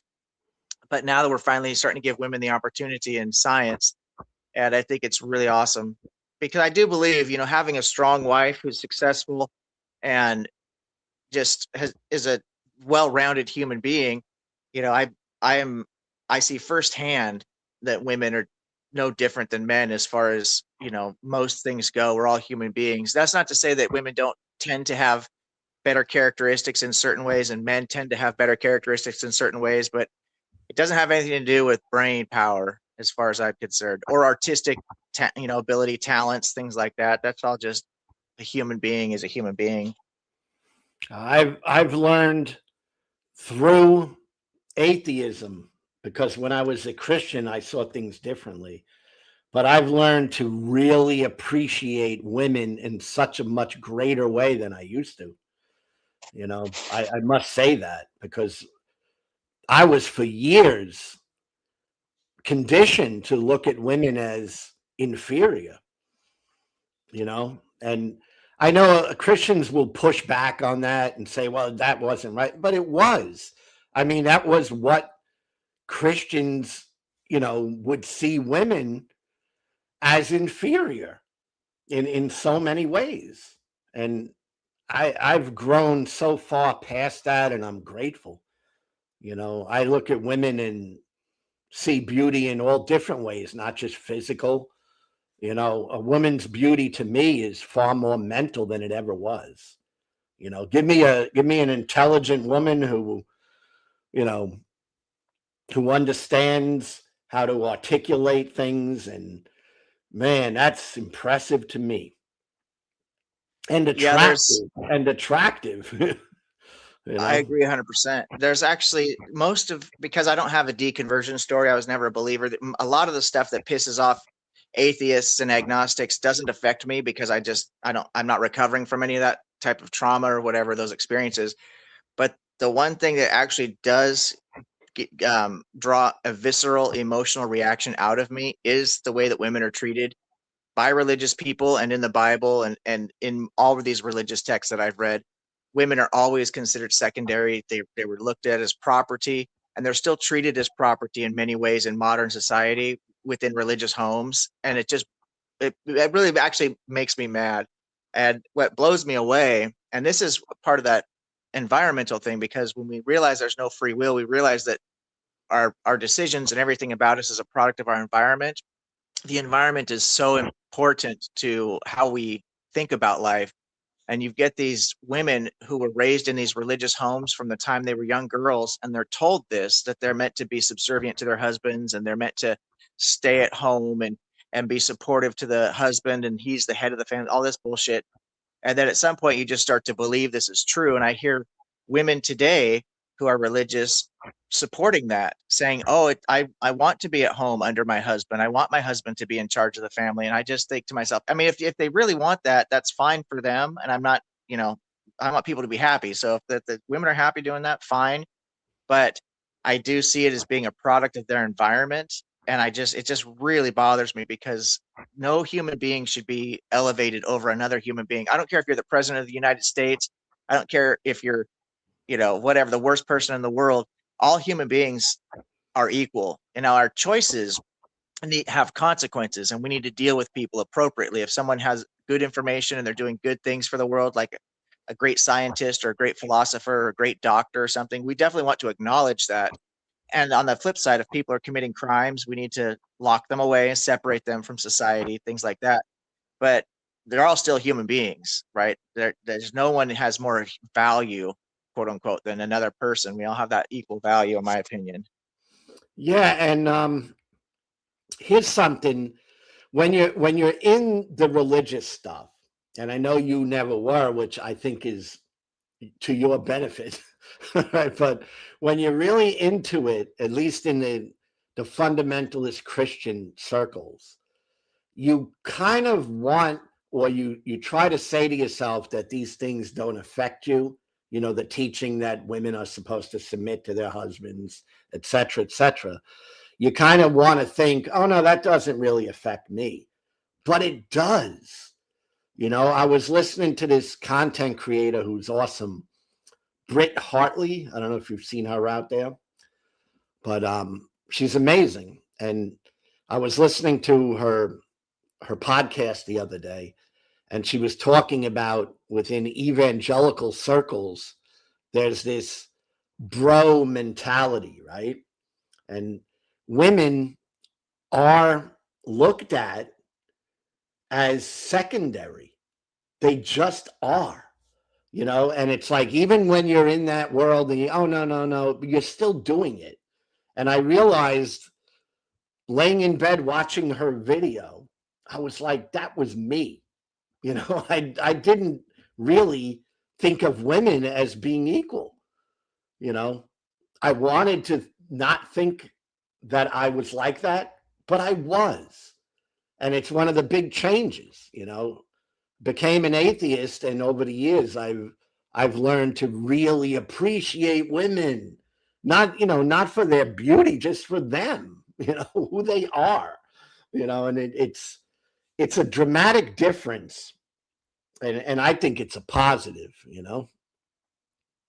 Yeah, I agree, and that's one of the things I've said to you before, and I don't mind saying it to anybody, because I want to encourage you guys. And Lou, I'm really I'm really impressed by you. We've gotten a chance to get to know each other over this last year. I follow your content a lot. As you know, I try to support your channel. And it's because I find you to be more the type of content creator that I like to support. There's other channels that I might watch for good information, but I just don't, their approach to me is not healthy, not productive. And I think that yours is. And one of the reasons is because I think that you set the example by the way that you live your life. And I think that's the most important thing we can do. Words are great. Saying the right thing is better than saying the wrong thing. But the best thing we can do is to live the life that we want other people to live, right? Like Gandhi said, be the change you want to see the world make. And I think when you're able to be honest and look back at the mistakes that you've made, and I try to do this as well in other areas, whatever, any mistake that I made, I try really hard to be as critical of myself as I would be to other people. Because if we don't criticize our own past mistakes, if we don't admit them, if we're unwilling to recognize them, then it's unlikely we're going to really make a change.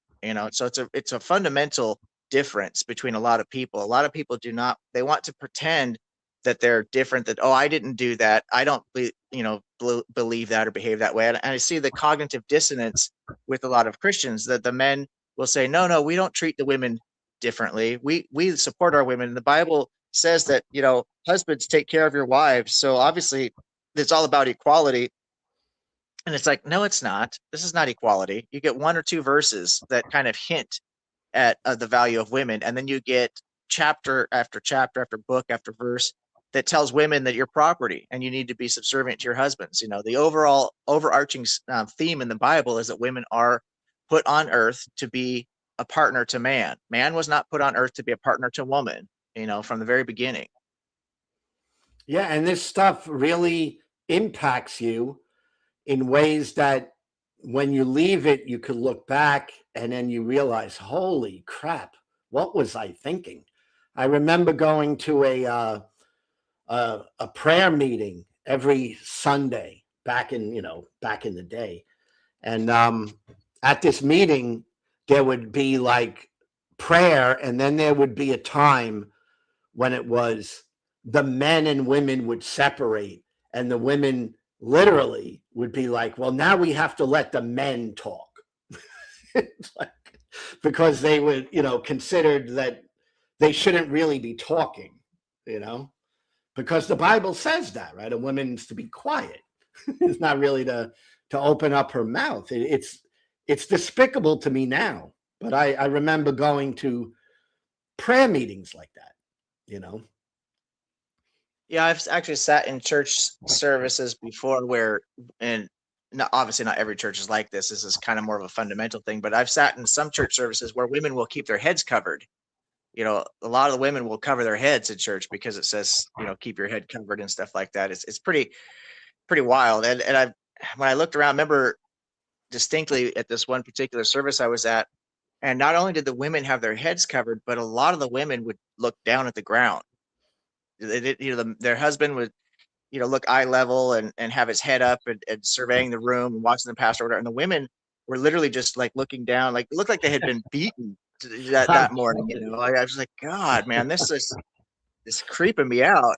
And it gets really creepy. I mean, I'm thinking back how ridiculous this one group was. And yes, the women did, in this particular prayer group that I used to participate in, the women wore the coverings, they did. And, it was like the whole thing of a woman was they were not to participate in church business or things having to do with leadership. Their whole role was to be subservient. And I remember women talking like their husband was their Lord. They would use that term, Lord. I was like, thinking back to this, I'm like, whoa, that was some real spooky stuff. That's deep in the sauce, brother. That is deep in the sauce. Really deep. I know. It's awful. It's one thing you mentioned there that got me thinking, and this is one of the things, there's been a few things with the religion as an outside observer that never made any sense to me. And one of them is actually prayer. Like, I don't get it. Like, when people pray, first of all, they must think that they're actually talking to the God, like the big man upstairs. And what are they like? Do they think that if God is answering prayers, that God is going to then change the future because they prayed? Doesn't this God already know their minds and their needs and their wants? And I literally don't see any intelligent value, reasonable reason why somebody would pray. Like, what's the point? Doesn't this God already know what's going on and want to do what's good for its people? Or that doesn't make any sense to me. No, it doesn't make sense. It's just an emotional thing. It obviously doesn't make sense. But when you're caught up in religion, things don't have to make sense. That's the thing, They don't have to make sense. I know there's a verse, and I think it's in Romans, where if it's in Romans, it must be Paul talking probably to the church then, and said something like, when two or more are gathered together in my name, there I am also. So that was a classic verse used for prayer. Yeah. That's so weird. Another thing I never understood, and I have a close friend who actually does this, and it's embarrassing because I've gone to support my friends. Sometimes my religious friends will invite me to church, and I'll go because I don't have a problem with religion. And it's a very interesting thing for me to observe, to watch these people and what they do. But one of the friends of mine, he believes in the gifts of the Holy Spirit, and this church teaches, it's a Foursquare church, and they teach that you could still speak in tongues. And they've got these people speaking in tongues, and my friend was doing it, And afterwards, I asked her, I said, do you mind if I ask you a little bit about this? And I said, I'm not pushing back, or I'm not going to tell you you're right or wrong. I'm just curious. And he says, no, you can ask me. So I was like, what is the point of this speaking in tongues? Like, what even is that? And he's tried to explain it to me.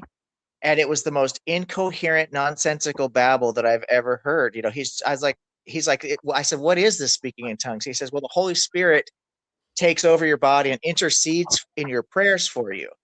I says, why? Doesn't God speak English? I mean, doesn't he speak all the languages of the world? Why do you need the Holy Spirit, And he says, no, it's not that God can't speak English. It's that the Holy Spirit, like when I don't know what to pray for, the Holy Spirit comes and basically is praying for me. I'm like, but doesn't this God know what you need, whether you know how to articulate? Like the whole thing like made no sense. And as he's explaining it to me, I'm thinking in the back of my mind, do you really think the words that are coming out of your mouth make any sense at all? This, like, I didn't get it. No, the next thing that you're going to hear in that conversation is God uses the foolish things to confound the wise. It's kind of saying, well, you think you're wise, but you're not. God uses the foolish because it's foolishness. This whole talking in tongues is foolishness. It's very interesting. You can see the apologetics start to evolve as you look at the more recent books. The older books, you get kind of this message that's then as the more recent books start to be formulated by, like, especially by the time you get into Paul's writings and then the pseudo epigraphical stuff from Paul, you start to see these apologetics come out, like you just said is one of them. The other one is like I think it's in James. Is it James or Hebrews? I can't remember where might be Hebrews, where it says that one day to the Lord is like 1,000 years, things of this nature. And it starts to, you realize these are actually apologetics. Same thing with like the return of Jesus.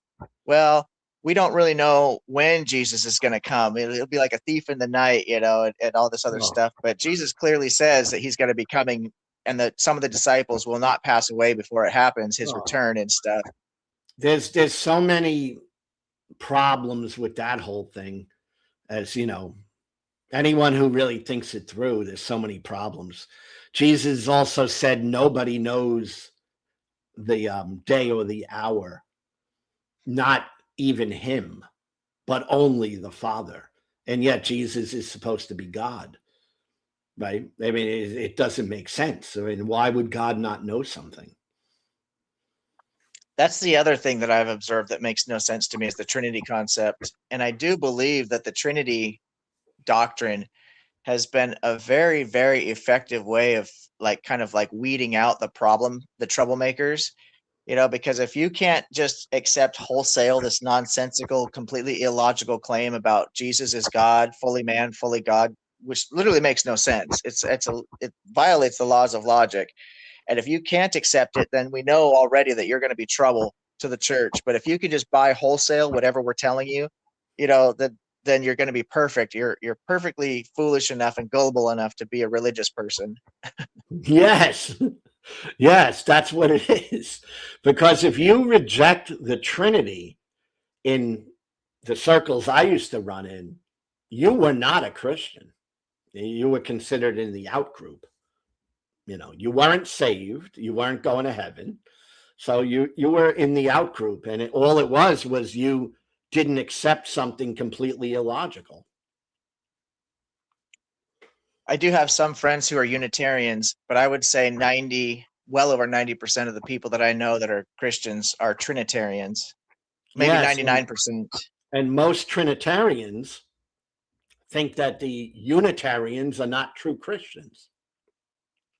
Yeah, I actually watched a formal debate. One of my Unitarian friends had a formal debate against a Trinitarian. And if you know the Bible, it's pretty obvious that Jesus did not think he was God. But there are certain verses that get added into the text later, whether they're interpolated or whether they're original, that try to hint that Jesus had a certain level of divinity to him. But most everything that you find in the Bible is pointing away from the Trinity. But the Trinitarians, like with many things in the Bible, will just ignore the text at face value and read into it what they need to see, which is pretty impressive that the human mind can do that so quickly and so easily, without just rejecting the concept because it's basically illogical. It's like trying to argue for a square circle. My mind just won't accept it. I know for a fact you can't get a square circle. Trying to force it into my thoughts is giving me a migraine headache.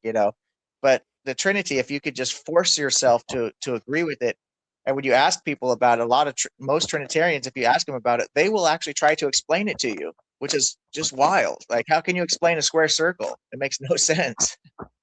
Right, right. And yet having to accept the squared circle is important to them, because it's really what you said. It's just getting people into a group where they throw away their critical thinking. That's really all it is. Yeah, I do talk about that on my own channel, critical thinking, and being willing to step back from what you believe, and also the dangers of being what they call cognitive dissonance, where you're or collective ignorance, I should say, where if you're surrounded by a bunch of people and you all agree on something, whether it's religion or politics or anything else for that matter, you need to step back from the situation long enough to really assess whether or not your group is going in the right direction. Because it's so easy, the way the human mind works, because of cooperation being so paramount to our evolutionary success, that if enough people are doing something, it's natural just to step in line with them. I think so. And I think that that's why, you know, religion is a very powerful thing because of that. Yeah, many philosophers have spoken openly about that. Marx, obviously, Karl Marx, Voltaire. I mean, there's been a lot of philosophers who said the most effective way to control society is to use religion. You know, Yeah. I mean, historically, it certainly seems that way. and that's why I feel bad for religious people, because I think that once you sign on to something like a religion, you're basically having to justify some of the most horrific things throughout history. I mean, just in the period of like 100 to 150 years during European um, empiricism, hundreds of millions of people died because of Christians who were spreading the Christian faith, who were essentially trying to colonize and convert, throughout Europe and Africa.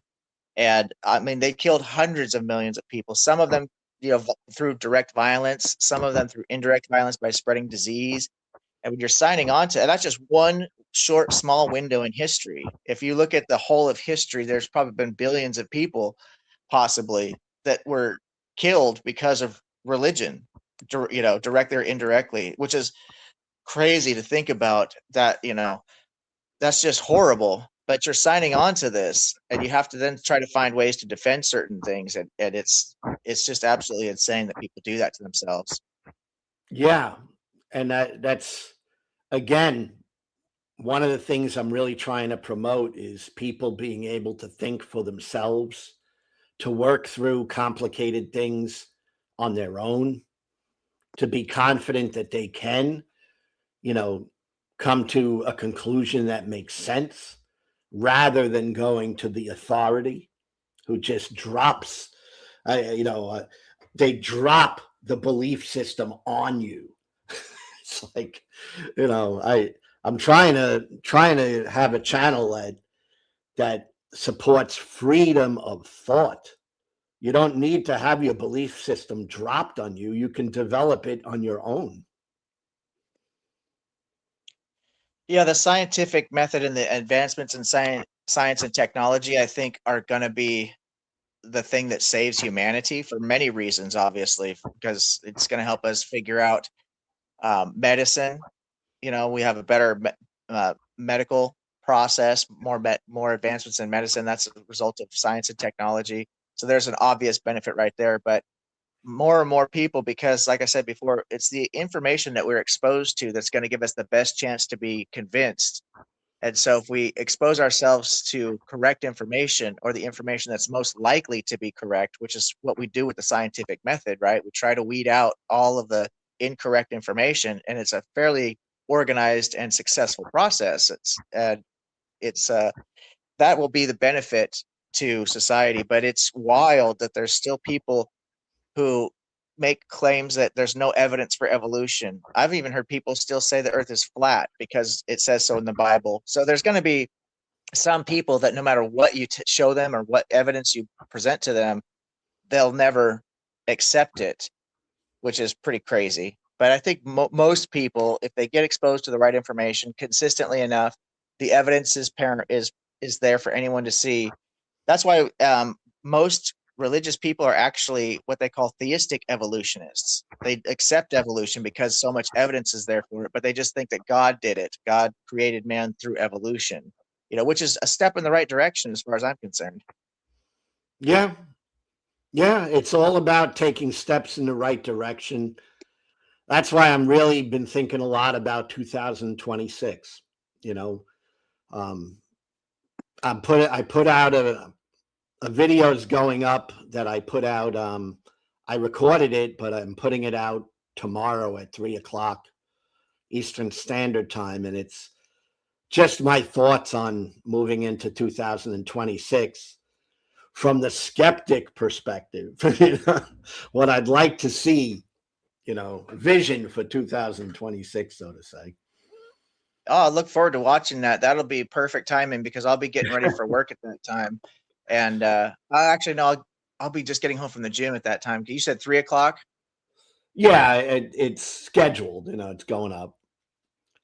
Okay. Yeah, I will have I'm time to trying check all that out. different things. I'm putting it up as a premiere, so I'll be, online myself during the time it goes up.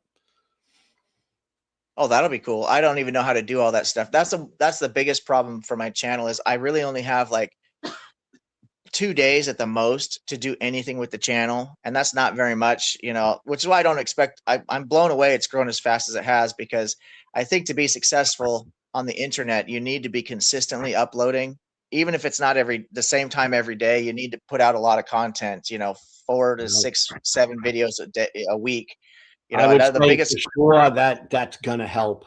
I mean, I consider myself a grinder, and I could do more, and I plan on doing more, this coming year. I want to do more, but consistency and throwing stuff out there is important, because when you disappear, people forget about you. Yeah, absolutely. Absolutely. They because I haven't actually seen. I might be out of touch, but I do have the notification set for your channel, and I don't. It's been a couple weeks since you've done a live, hasn't it? Oh yeah, the lives I definitely fell behind on. And the reason for the lives of falling behind is just I don't have a set schedule, so I'm not committing myself to a specific time. And the lives for me have become, when I feel like going on and when I have the energy to go on. Because seriously, I'm kind of an old guy, I don't have all that energy all the time. So it's like, okay, I feel pretty good today. I'll try to do it.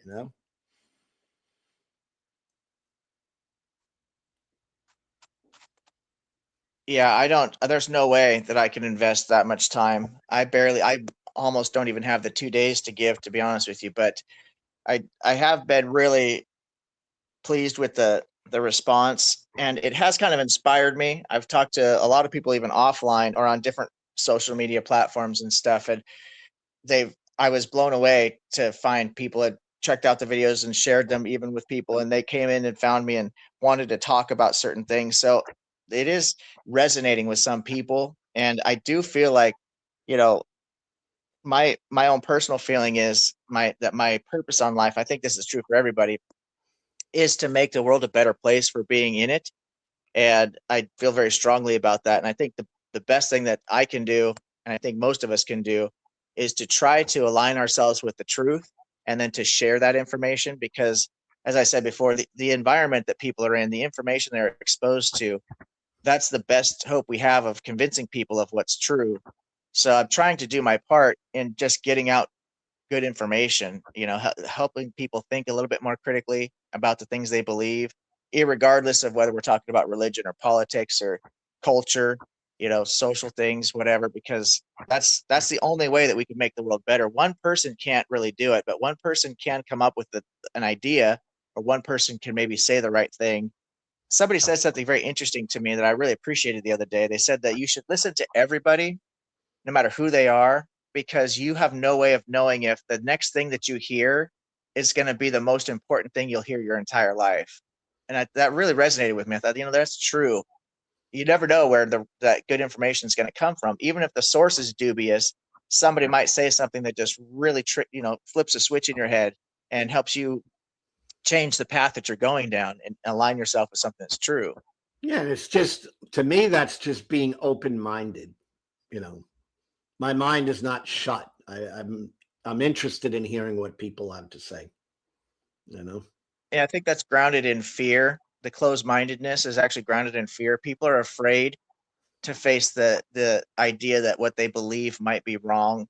And there's a lot of other factors. They might be afraid. They might know subconsciously that so much of their security blanket that they have, their friends, their family, their job, whatever, is tied to a particular belief, and they don't want to go against the grain because they know that could be dangerous. Not physically necessarily, although in some cases it can be physically dangerous actually, but it just in a matter of, we all need a certain social structure around us. We rely on the people in our lives. We are a social species of animal after all. And so it can be frightening to go against what the group is saying. Yeah. Let me let in Robert and Geo, two good skeptics here. Robert, Geo, what's happening? How goes it, man? Boy, we're really I am truly blessed today because I'm seeing Geo, your real face. Woo! I let the beard go a little crazy, but usually I'm just seeing an icon. Yeah, I got all the lights off. You're looking like you're totally in the dark. Woo. Looks like a horror movie where the face just comes out of the darkness. I have one light shining in my. If I turn on all the lights, it just comes. Yeah. There we go. This is the real. It's a real room, by the way. See? Yeah, but you got on your black screen. So how are you guys doing? Very well, very well. Doing good. Good. I started this stream just talking about the new year coming up, and I have a video tomorrow I'd love for you guys to watch. It's just my vision for the coming year, from my skeptical position, what I'd like to see happen. And it includes trying to network and partner up and network with people who want to get the skeptic position or the atheist, free thinking type stuff out there, because I think networking is vital. And, I thank both of you guys for participating in my streams this year, because it's hard. Thanks you for stopping by mine, Lou. I appreciate you popping in there, man. It's hard to talk by yourself, Yeah, that it is. So appreciate both of you guys. Yeah, I was actually going to do a video, Lou, about like the stats of atheism and nuns and whatnot. But like the Pew didn't do a 2025 one. So when I was looking at all the graphs and I was going to put a video together, I decided that they didn't really have a good update this year. They did in 2024. So it just wouldn't be most reflective of but yeah, I was going to do an end of the year kind of stats review thing. And I think there's some other external paperwork, some other numbers, but as far as all these videos of these apologists saying that, atheism is dead and this, that, and the other, I don't know what they're talking about. I just do not know what they're talking about when you look at the numbers. Yeah, I think we're getting stronger, but we got a long way to go. But for sure. I do think, it's the apologists want you to think that, you know, atheist and free thinking and skepticism is leaving, but I don't see it that way. I think we're growing stronger. Yeah. I remember just 2013, they had a 2% from the Gallup in 2013. And then we had in the 2023 that were marking the box for atheists was 4%.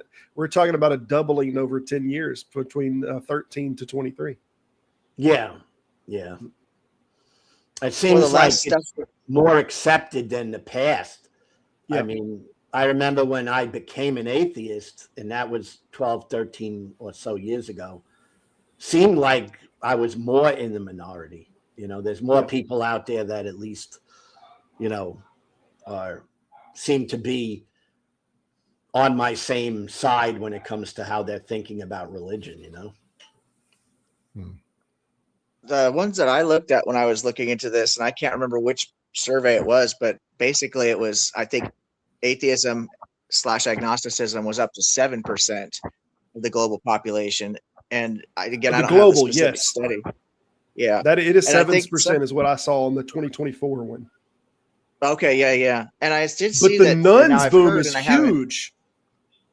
Those that mark none on the religion, that boom is just tremendous. That's now the majority of any specific denomination check is none, that they just say no religion.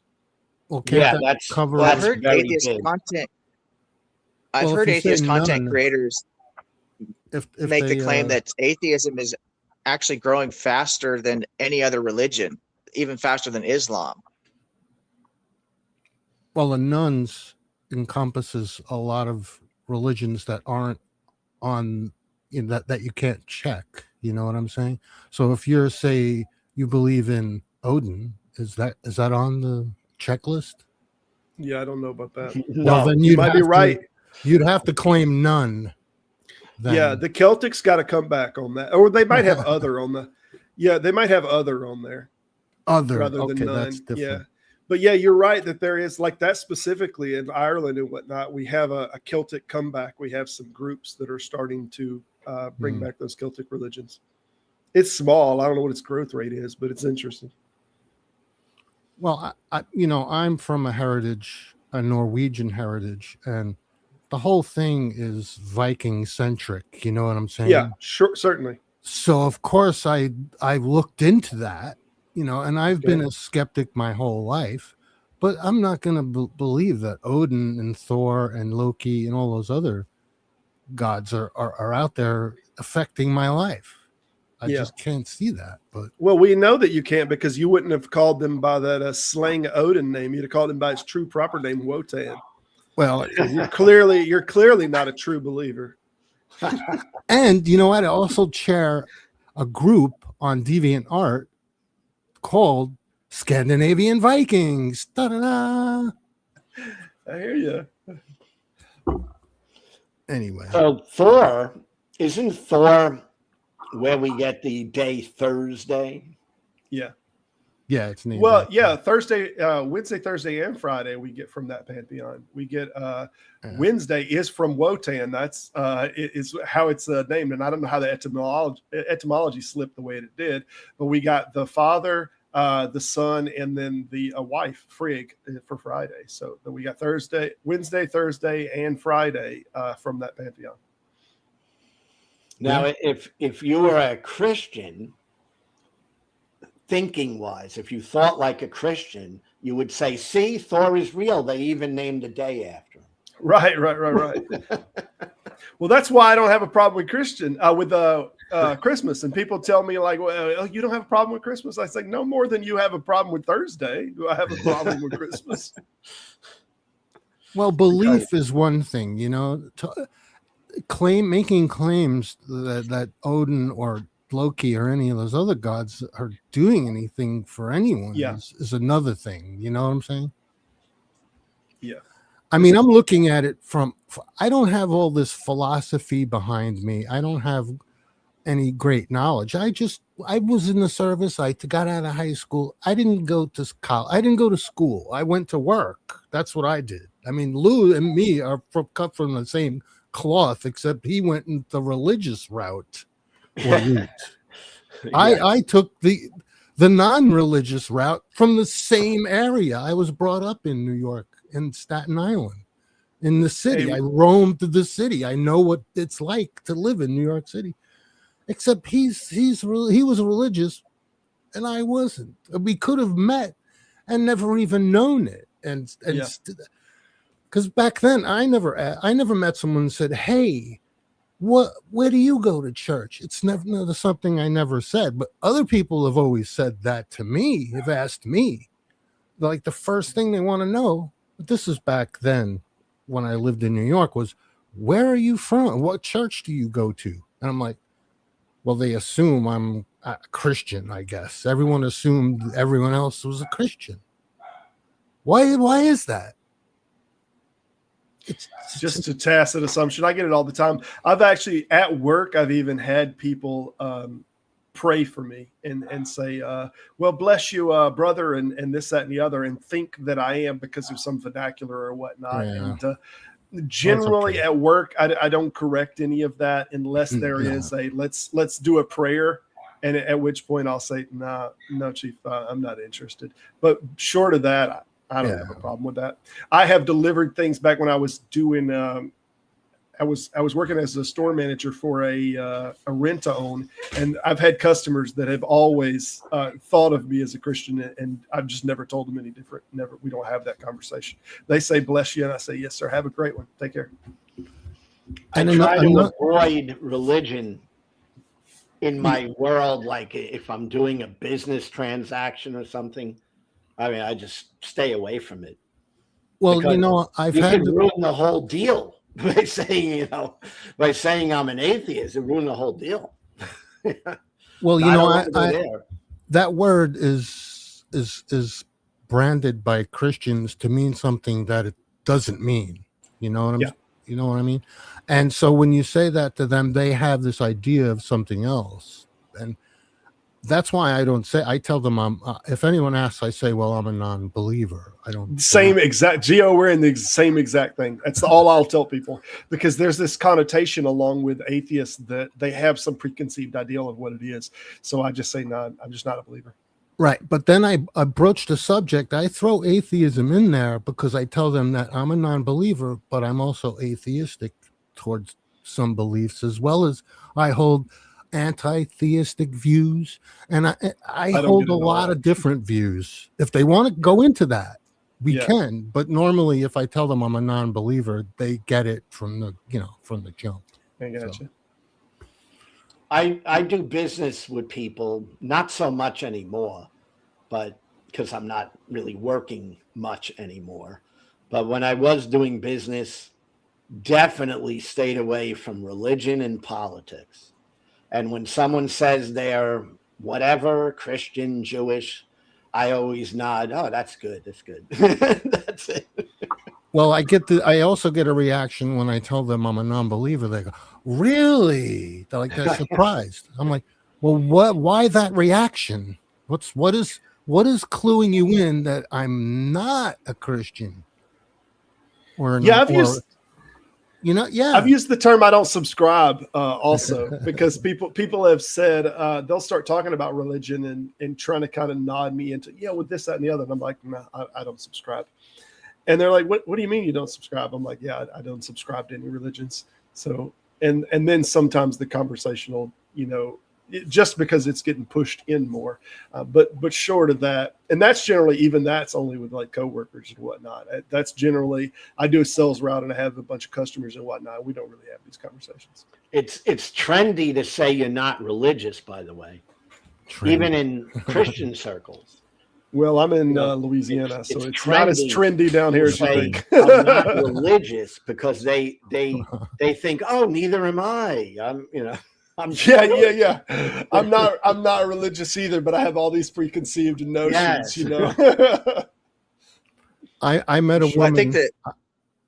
Excuse me. Do you want to go ahead? Objective. Oh, just thank you, brother. I appreciate the kindness. Yeah, I think that what I hear often is they say it's not a religion. I don't have a religion. I have a relationship, quote unquote. Right. Yeah, well, that- Exactly. So there's a when you say problem you're there. not religious, it's not that cutting anymore. You know, But it's there's like, a oh, okay, he's spiritual. That's Yeah, my but father-in-law. I'm not religious. I'm a man of God. Or I follow Jesus. That's, I'm But not the read religious. there, I just follow Jesus. but isn't that a redefinition of what a relationship is? Oh, yeah, totally. Because when I think of a relationship, it includes me knowing who the person is. Of course. And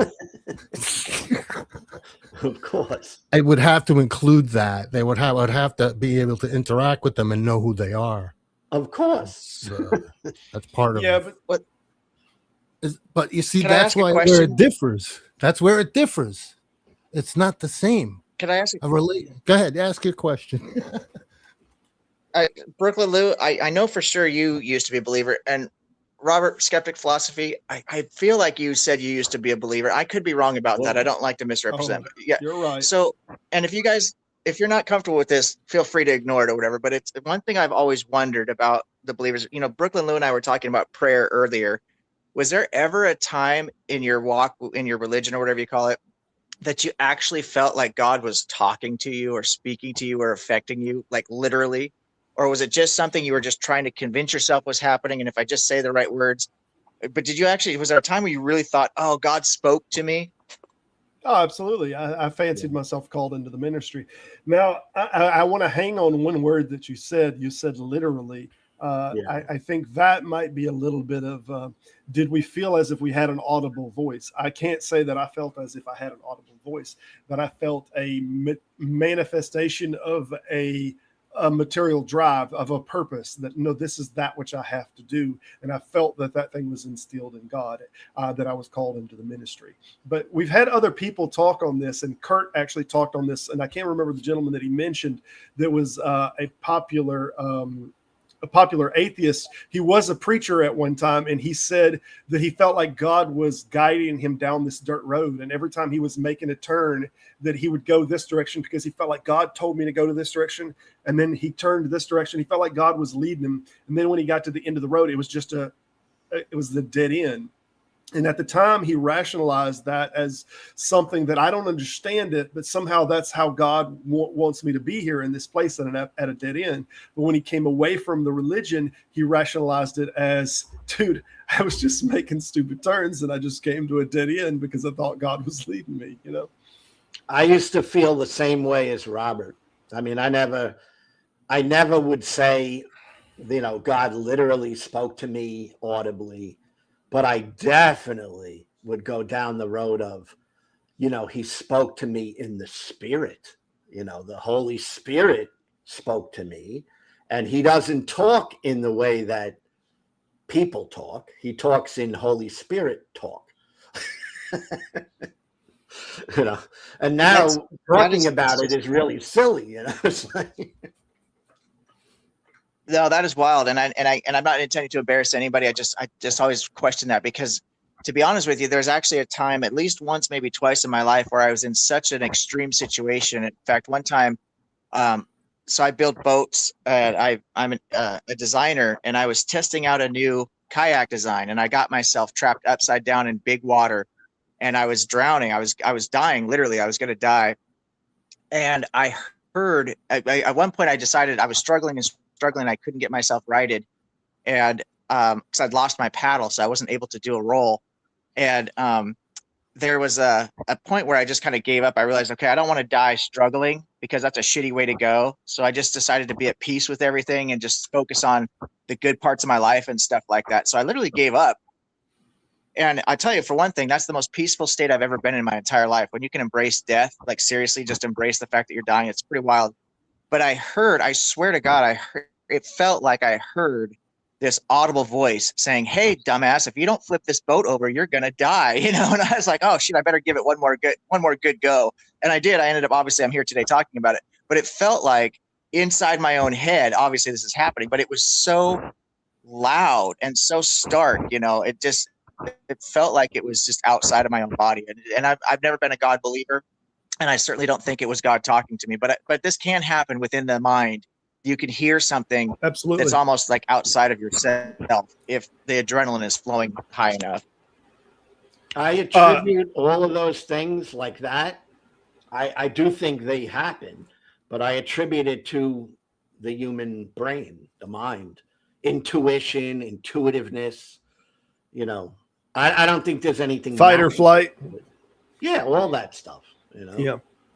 Yeah, I did a whole video on this specific subject, y'all, called "Do We Feel God?" And I talked about the history of all the different religions and whatnot that said that they felt God, and all the documentation that we have from like Dionysus or Saturn or other religions that talked about how it felt when they felt God. And some felt him in a bunch of different ways, that they felt the presence of God or they heard God speak to them. And like the prophets of Dionysus or whatnot would give utterances of what they believed that the word of God was. So I don't think this is new in this game. It's been happening in a lot of religions. And I think when you talk to religious people, they wrap all those other religions up to, well, that was just the devil influencing them and talking to them and whatnot. But I think from an honest and skeptical evaluation is both their religion and all of these others was they truly believed that it was their God. They are projecting, but it's something that's going on inside of their mind. Yeah, that's where I'm coming from. That's what I think. I can still talk in tongues. I don't, because I feel like it's I have this idea about this fight or flight mechanism that we have. And I have this idea that when you bring up religion as a subject with religious people, it triggers that fight or flight mechanism within their brains. And they couple it with an emotional coupling with the adrenaline rush that comes with the fight or flight, and the emotional response, which comes from the asking of the questions, which kind of wrench that cognitive dissonance kind of back and forth a little.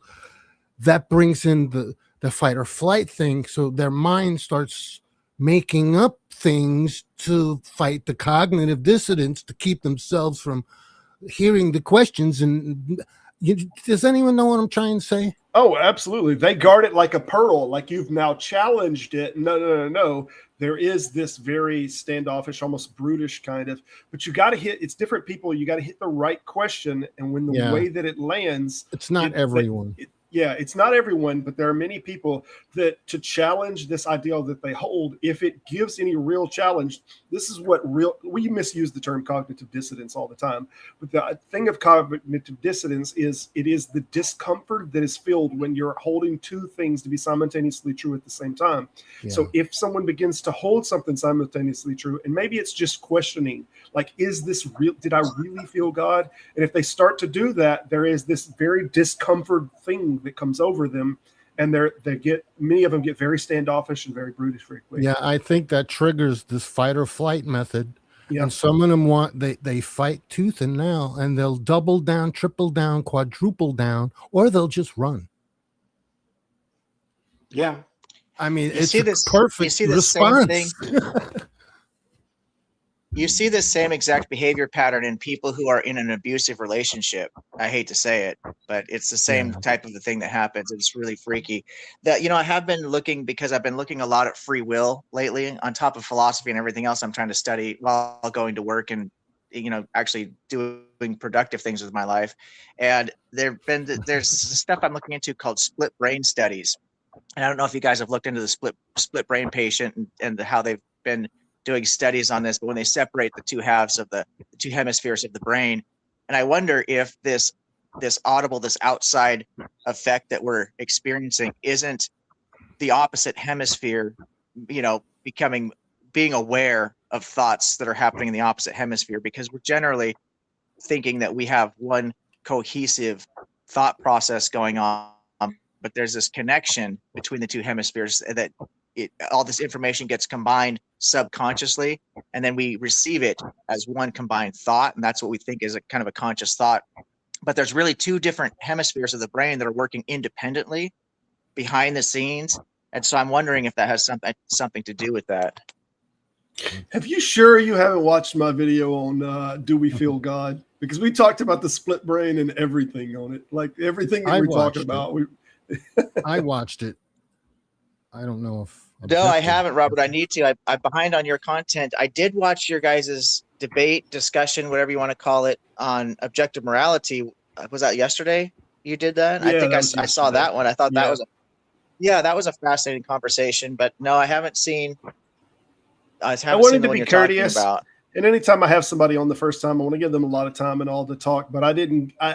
I gave you a few questions, but I didn't give you any pushback on the subject because I felt like you were going to have one hand behind your back because you had a debate coming up and you didn't. There were certain things that you didn't want to say. Subsequently, my interest was just in platforming you. I know that I disagree with the model.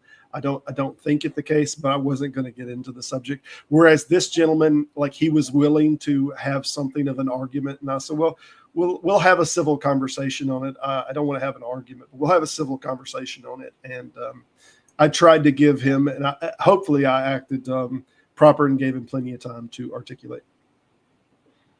Yeah, I thought it was found very that well to done, and I be- did recognize that. Yeah, I I did was gonna recognize say that, Robert. was We very talked about that. interesting discussion. The whole objective subjective morality thing is an interesting discussion. But it never ends. That's the thing.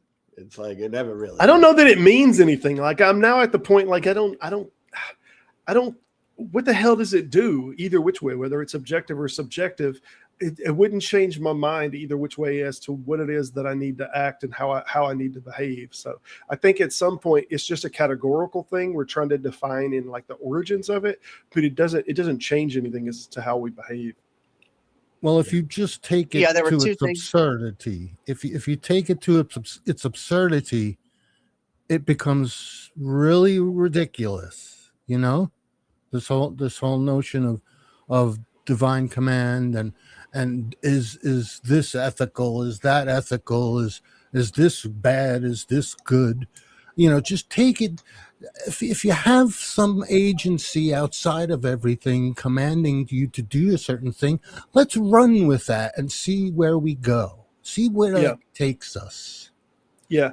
I'll say this for you, objective ethics. For first of all, I want to say this, both for you and for the gentleman that I spoke to. You're arguing for actual objective ethics, whereas those people that are inside of the religious sphere act as if they are arguing for objective ethics, but they're arguing for pseudo-objective ethics, which are still subjective to the God, because it's the God that's deciding that they want this to be the case, and then that is now creating something that is objective. But that's not objective. That's just his mind dependent, is all that is. Yeah, I agree with you 100%. And I appreciate that you did recognize, like I said, we talked about it before we even got together, that I do have this debate coming up with Mark Reed, and I'm glad that you recognize that I wasn't meaning to be dismissive or dodge anything in any way, shape, or form, because I think you asked really good questions, and I'm actually looking forward to having that conversation with you again after my debate, because I think that'll clear some things up for my position. But hopefully, as far as the Zorian, however you say his name, I don't mean to be disrespectful. He seemed like a really nice guy. But there were two things, even though I am a moral realist, there are two things he said that I actually disagree with. First of all, I think that if you're going to make the argument from evolution, and I know a lot of people do this, but it just gets is-oughted. And I'm surprised you didn't bring that up to him, because it was clearly an is-ought issue. You missed it. I didn't hammer it hard, but yeah. Oh, I must have. I watched the whole video. Oh, did you? Oh, well, shit. I'm sorry. I might have briefly. And he kept using this. Why he was using ought weird. I can't remember how he was doing it. Why should we ought or something like that? And I was like, I started feeling like I didn't articulate the ought problem. Like it was getting me, but I was like, why are you doing? Just say should if you can't say it right, right? We only use ought because it's kind of an homage to the original, problem. But we can just say should. Well, the other issue I had with what he was saying is that I really disagreed with strongly was that he seemed to believe there actually was a utility in deciding that morality is objective. And I don't see that at all. I don't think it matters either way. I think all that matters is how we behave, and he was really determined that this is going to make an impact or a positive difference. And I just don't agree. In fact, I think I could make an argument from both sides because I've studied both sides of the issue, which is why I feel pretty determined that it's on the objective side. But I think there's good arguments to be made for either side, whether you're subjective or objective. And when it comes to the utility of it, I could make a counter argument saying that it's actually more there's more it's more beneficial for it to be subjective, because if it's objective and we misunderstand what the moral rule is, and we're all just going to follow that because we believe it's objective, then this gets us into really dangerous territory. Well, do we follow the rules of morality because it's subjective? Objective? I don't think so. I don't I think it's think so either. situational. I think it's situational. Yeah. Me too. That's why I think that's why ultimately I think it doesn't really matter practically. You know, I mean, You're always going to have a. Go ahead. objectively, like unaliving children for no apparent reason Classic example. seems kind of terrible thing to do, right? Mm-hmm. Sure. I mean, you know where I'm going with this, right? Yeah. Objective, and I don't want to mess with your model, but what did you think about the problem of the definition, like that it doesn't have a character or a properties to the wrongness, and the whole analogy with the comb or whatnot? Do you see that as, like, do we define everything that way that is objective normally, and are you working with a different objective model or what? There actually is a counter to that, and it's called the partners in crime argument, I believe is the one, if I'm referring to the correct one, that if we discount one, how would I say that? I'd have to read the argument because I'm gonna say it incorrectly, but there's a if we discount the metaphysical properties, quote unquote properties of something, because we don't have an actual property to it, then we should do the same thing, the same value consistently, which would mean then we discount the idea, for example, that we should consider the evidence, or we should believe the evidence, right? If we're going to discount one, we should discount the other. That's actually one of the arguments against moral realism. I don't know, or moral anti-realism. I believe it's the partners in crime argument. I could be. Well, that's why it's why I didn't want to use just a physical example. I used an action example of like throwing, the act of throwing. What are the properties of throwing? You know, and the point that I was making, like, is there anything that you could do scenario wise that you would change it, that it wouldn't be throwing anymore? And like I think like every action or every object, it is still that action or that object, regardless of a condition that you have. I can actually only think of one, and that's temporal. Like if you running it's descriptive temporally. So if you change the speed at which you're doing it, it's actually no longer running. It's definitionally walking or jogging because you're changing the speed. So that's a circumstance that changes the definition. And that's the only one that I could really come up with, but that seems like quite exceptional.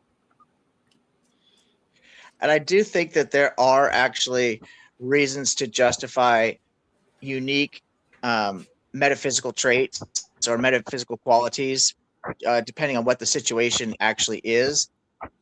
So like, for example, feather growth is going to be grounded in nature, but it only applies to a specific type of an animal, for example. Yeah. I could see it. I don't even want to have this conversation. I didn't want to disrupt everything with this. My apologies, y'all. Yeah, it only applies to those with feathers, right? Right, exactly. I think the most important thing is that we realize that it's how we treat each other. That's the most important thing, and it really is the most important thing. And I think we could look at history and we can look at science and determine whether these things are actually beneficial and why they're beneficial. We can actually justify epistemically why we ought to do something and ought not to do it. But you know, if we have either way, however we come to that conclusion. I want to. You guys who are into philosophy, like Robert and objective, and Gio, I don't know how much you're into philosophy. Well, I'm from the Bertrand Russell School of Philosophy. I dabbled into a lot of that. I've read a lot of how he thinks, and I've applied that to my own thinking. So, I can't quote things out of the blue, but. Well, I know a lot of the words and the vernacular, and I understand what everyone's saying. You know, it's just processing it is different because I don't have all the knowledge, that these guys have. Here's the thing. I don't consider myself a philosopher at all. All right. But I don't know what I'm talking about. I consider myself a common sense sort of dude, you know? And It's all good, man. I learn every time I hear someone talk. I learn, and if I listen, that's the thing. You got. well, this is why I think it doesn't matter, like if it's objective or subjective when it comes to morality, and that is the average person is not a philosopher. All right. Yeah. In fact, most people don't even think of philosophy at all. I know many people, this is not even part of their world, the philosophy. So if it was so important, all right, it would have to be, like, are people taking one side or the other because they heard a philosophical argument? I don't think so. I think they're either intuitively taking one side or the other, and ultimately, what's the difference? Because, someone who's committing a crime, right? I don't think they're contemplating the philosophy. And then someone who's helping an old lady go across the street, I don't think they're contemplating the philosophy. So I think that ultimately, whether it's objective or subjective, is not going to change humanity one way or the other. They're playing with the categories a little bit, though, Lou. They're playing with it whether they know it or they don't. Like, and I mentioned in that video, like, that people will play with, they think that they only do an action because the Bible said it or because God said it, and therefore there's this divine command theory that a thing is intrinsically wrong because an artificer has judged or adjudicated it as wrong. But then they'll do things like say, well, let's not drink and drive. And drinking and driving, they're concerned with the consequence, right? Their entire concern is with the outcome, and that there's nothing about in the Bible or nothing inside of their model that is considered with the outcome specifically. It's saying don't do. But now they're doing consequentialism, and they're saying, well, I don't want that to happen. I don't want people to get in a wreck, and it likely will happen if people are impaired and they're drinking. So therefore, that's wrong. Well, based on what? You don't have a text or anything that it's wrong on. So you're playing outside of your camp and you don't even realize you're playing outside of your camp. But we do that all the time. Every single day we do it. We'll have things like turning our blinker on in a cornfield. We might do this out of routine. Is this consequentially hurting anybody? No, it's not. But we're doing it out of a routine, and it's kind of acting like a deontological kind of, well, it's just right to do that. It's right to turn the blinker on. That's the correct action. But we play with all of the fields of it. We just don't know it. Well, if I'm speaking to someone, say in Walmart, and they make a statement that's kind of funny, it seems funny to me, and I tell them, oh, that's really an argument from ignorance, they're going to look at me like I'm a nutcase. They're going to go, what? They're going to get offended and say, what did you just call me, ignorant? Right, that's what I'm saying. I mean, I can't talk to people like they're apply syllogisms to everyday conversation. I can't do that. What's the P and not P? Yeah, you can't do that. That's Who wants what to I'm do talking that? about. Because the average person doesn't even go down these roads. I think this is for specific types of people like us that really think about this stuff. I don't even think most people even consider that. I mean, I know my girlfriend. She doesn't consider any of this philosophy. Oh, absolutely. And the truth be told, we don't either on day-to-day activity. We don't. Earlier on Tangelo, I had a feeling he was in my channel, and I felt like I might have been rude the way that I cut him off and all. And I asked other people, just kind of a self-calibration, was I a little rude there? And everybody's like, no, forget on Tangelo. He does that kind of stuff all the time. But I was concerned, like maybe that was improper. That I wasn't raised that way. Maybe I was a little too far. But there's not a thing that I had in my head that I was like referencing moral bylaws or whatnot from Kant on ethics or whatnot. I'm not referencing that in my head. I'm just intuitively feeling like I might have been a prick. Yeah, Tangelo is been in my streams a lot, over the last year. He pops in a lot. And I think he's a good guy, but that's just my feelings, Yeah, I only had an hour, and he popped in, and he was, I don't know. It frustrated me because he was getting off of the subject matter and he kept trying to lead it back into the arms of Jesus. And I was like, I'm only have an hour and this is not what we're talking about. Well, everything in the Christian mindset has to lead to Jesus. Yeah. Well, it's a top-down way of thinking. I mean, everything stems from the thing, right? So, yeah. Yep. Yeah. You have to put Jesus in everything. That's really the Christian mindset. Not all. Those that we engage with in apologetics, that's their mindset. But I think the average person that just considers themselves a Christian, they do their grocery shop, and they're not thinking of converting people and everything. They're just living their lives. Yeah. Well, I'm always thinking of those evangelical fundamentalist types, Mm-hmm. because they have to put Jesus in everything. Well, I spoke to a believer a couple of weeks ago, and they wanted to know about they brought up this question about the wind, and they wanted to make parallels between the wind being a force that we can't see, but we accept it as being there, and that God is the same as wind. So we should just accept it and just carry on our lives believing in God because of wind. Yes. Have you heard that argument? Oh, I've heard that. That was something that was used quite often in my days back being, evangelical. There's a lot of scriptures on it. That's why they want to probably go to wind, because there was a comparison all throughout the scriptures of the spirit and the wind. And there's lots of references to this, even when the wind blew and when the two bears came out, or when Samson was empowered, when he finally got his power back, it says, and the wind blew. And we also have the wind listeth where it bloweth, now hearest the sound thereof, but canst not tell whether it cometh or we goeth. So like is the spirit of God. They do all these wind comparisons. This is what you guys, Lou, Robert, all you guys that have been religious and now are on the other side, or whatever you want to call it, you have that knowledge. I don't have that knowledge of the book. I've read the Bible 3 times. And it was grueling, and I did it because I had no other books available. So it was more like I forced myself to read because I was going nuts, basically. So I read the Bible. I didn't get much out of it, tell you the truth. But I don't have what you have. The right way. I don't have. We read it with knowledge. a lot of emotion, though, Yeah. Gio. We read a lot of emotional connection to it. So when we read it, there's like we do bookmarks and all. Yes.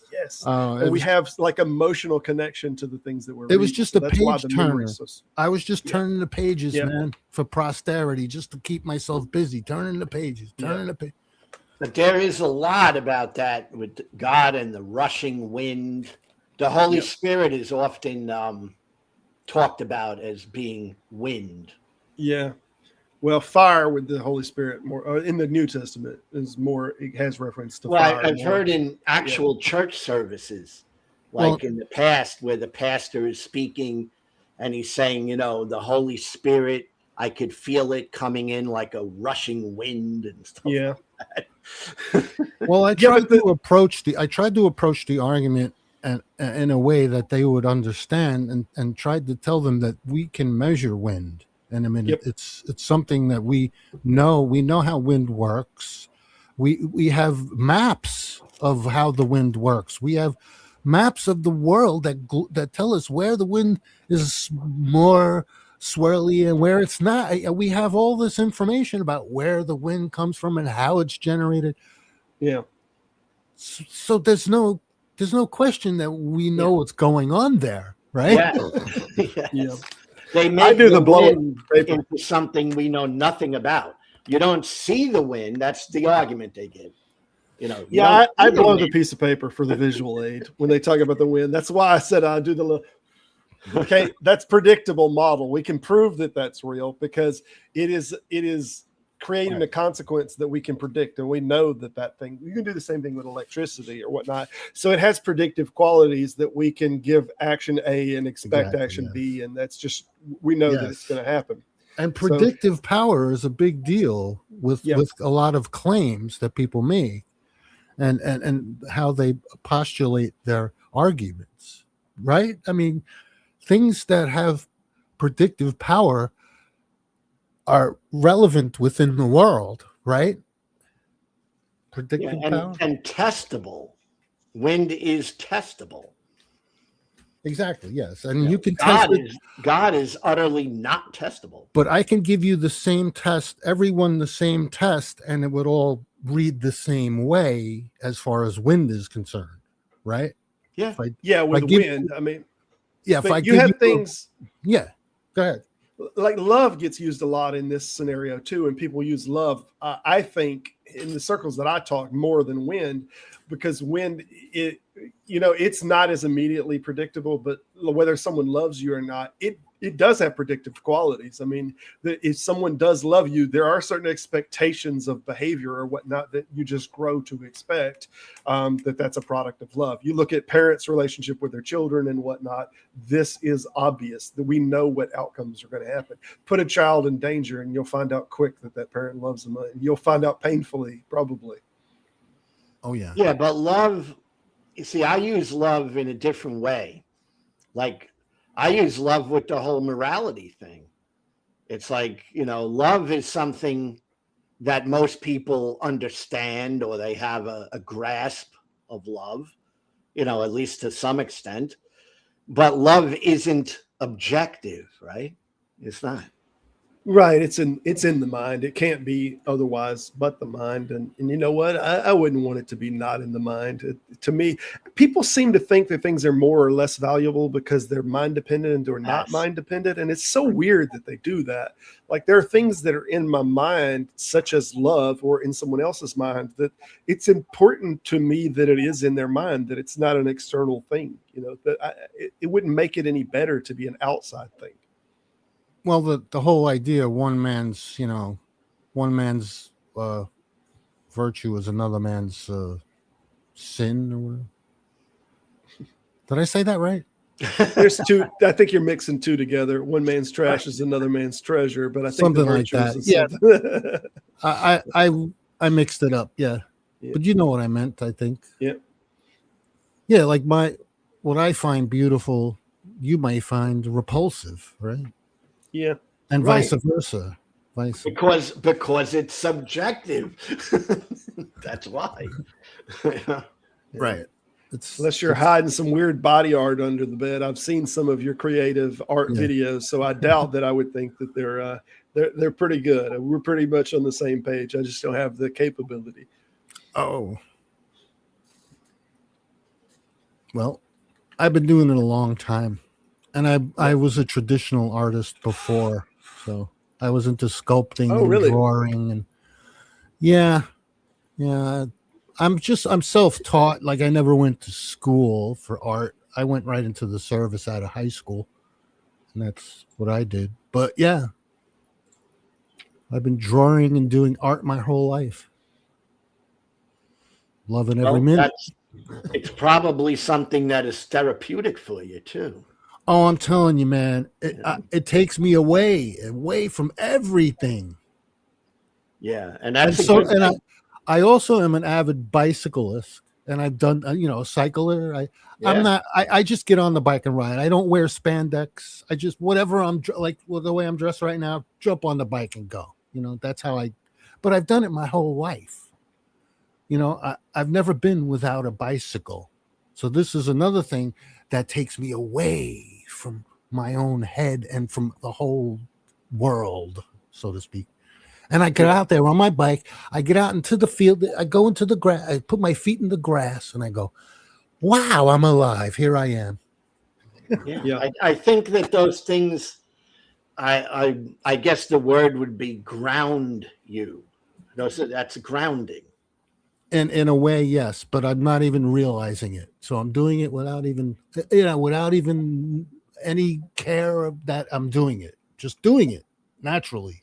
Yeah. Right?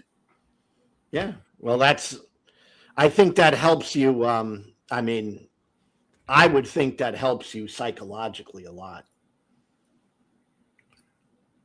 Well, yeah, it slows everything down. Everything in my brain just slows down, and I'm able to think a little clearer afterwards, even Right. during and afterwards. So it's a big help.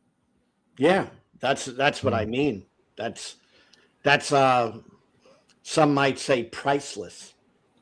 Yeah, I can't put a price on it monetarily Yeah. Yeah. because there would be nothing that would cover it really substantially. Yeah. Maybe I could maybe cover a little, but not the whole Megillah. Anyway, I have to go. It's been great talking to all you guys. Hey, You too, Gio, man. Good like seeing I you. said, appreciate you the whole year. It's been great.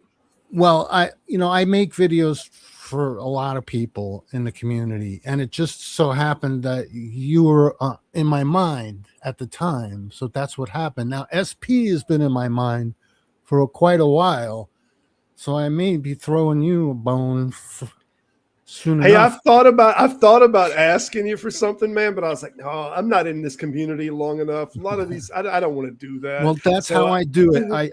I did the channels what I see pop up. They got like 32 subscribe, 12 subscribe, 10 subscribe. Yeah. New channels. I see what they're doing, see what they're about. If they got something going on, I try and make something out of it. You know what I mean? It just keeps me busy and it helps somebody else out. Now they use whatever I give them for a time being, and they don't use it. I don't. It's no whatever. But I have all these templates that have all kinds of stuff. I just put it in and change the things around so it can be quick, or I could take stuff and just make an original and just bounce it out. That's just all my own ideas, though. You're fiddling around all the time anyway. I am every day. Every day I'm fiddling around, trying something new. So there's always something going on with the video editing and making intros and outros. Because anything that I post new on my channel is something that I just created out of my own head, brand new, just boom, just whatever. Awesome. Yeah, I kind of got that feeling. Just and watching if you see videos, making stuff. If someone sees an intro that they might say, hey, that would look good on my channel with my brand, drop me a line and we'll set it up and I'll do it. You know what I'm saying? It's that kind of thing. But people they don't email me.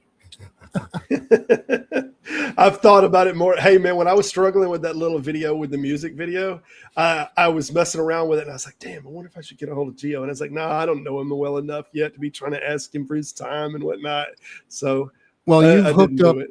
You got my I got your me on Discord for sure. So you can reach out at any time. And my email is public. I have a public email that if people know how to gather the emails from YouTube, they don't make it very intuitive, but get the emails if you're interested in talking to people, because some people have them. You guys, everyone out there. I have to go. Thanks, Lou. It's been great talking to you. Objective Ethics. Have a happy New Year. Yeah, you too, man. And I hope you do great with the debate with what's his face? I forget his name. The Australian Mark Reed. Yeah. Mark Reed. Now, Gio, I appreciate the kind words, brother. I've actually really enjoyed interacting with you in the chats. I know you and I are actually in quite a few of the same rooms together, and I just started my own channel as well, so I'm going to reach out to you and take you up on that offer. If that was just kind of a general offer, you're just reach out. Content I do intros and outros and stuff like that. So if you got branding, any branding, throw it my way, and I can make something out of it. That's all I gotta say. Made my channel so much better. So I'm gonna bail too. I got actually next to me, and I don't have as many long endings. I'm fixing to be out here. Yeah, I appreciate it. Y'all take care. Good night. Yeah. So, Gio has been a great friend of mine online for sure. That's pretty cool. I do think that there is a lot of support in this community, and I think that's one of the reasons that we can, as skeptics, be setting a good example. Because, when you look at the religious community, these guys are not just fighting against non-believers. most of the videos that I come across are like Christians telling other Christians they're not real Christians because they don't believe the right shit or whatever. You know, they're so divisive internally. Yes. And I think there's an element of that, but it's a smaller element within atheist agnostic circles. You know, it's not my experience, but I see little hints of there being divisions, you know, having the, like, even, you know, this subjective morality thing. I mean, there's no reason that should divide anybody, in my opinion, but it could, right? If it coming from a different perspective, and if I'm insulted or something, you know, catch feelings, so to say. Yeah, I have seen disagreements. I mean, you and I have had some really great conversations about it. I've had conversations with Robert from Skeptic Philosophy, and Yes. of course, because I am on the objective side, I'm kind of the outlier. Most atheists are on the subjective side, but I've never had an uncomfortable or disrespectful agreement with anybody about something like that. No, the disagreements that I see with the atheist community, from what I've seen, all seem to be revolving around politics and social issues. Politics is a big one. Yeah. That's a big one. Politics.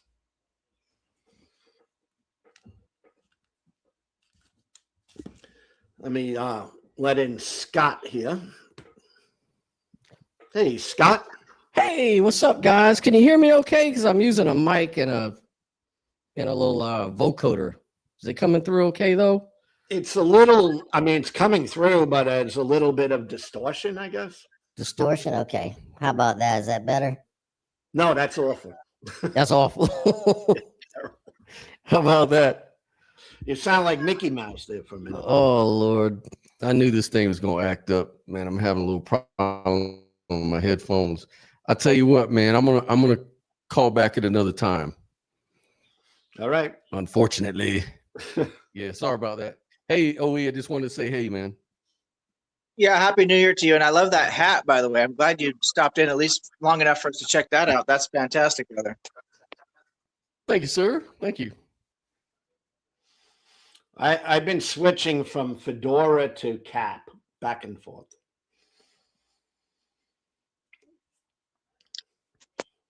There was quite the discussion going on in the comments. I was just checking out. That's pretty interesting. I don't know if you were following any of that. When I'm talking, I have a hard time looking at the comments. You know, like I said, I can do a little bit, but it's hard because it's like two things. You got to be thinking about two things at the same time. And I think I'm at an age where I struggle to think about one thing.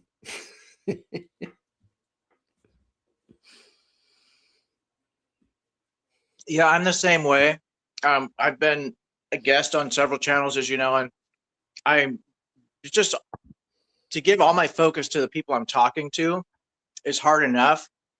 And then to try and follow comments along, it's just that's a whole nother mental burden I don't have the capacity for. Yeah. Yep.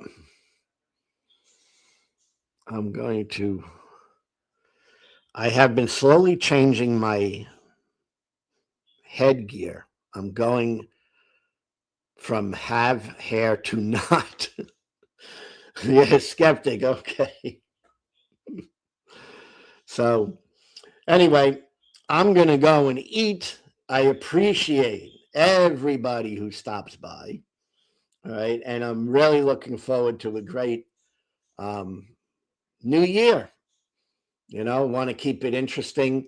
I'm going to try to up my game as far as these videos are concerned. I'm still learning, and I'm going to do my best to become a better content creator.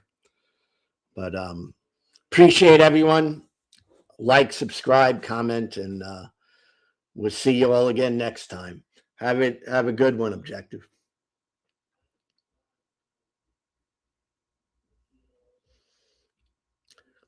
Bye.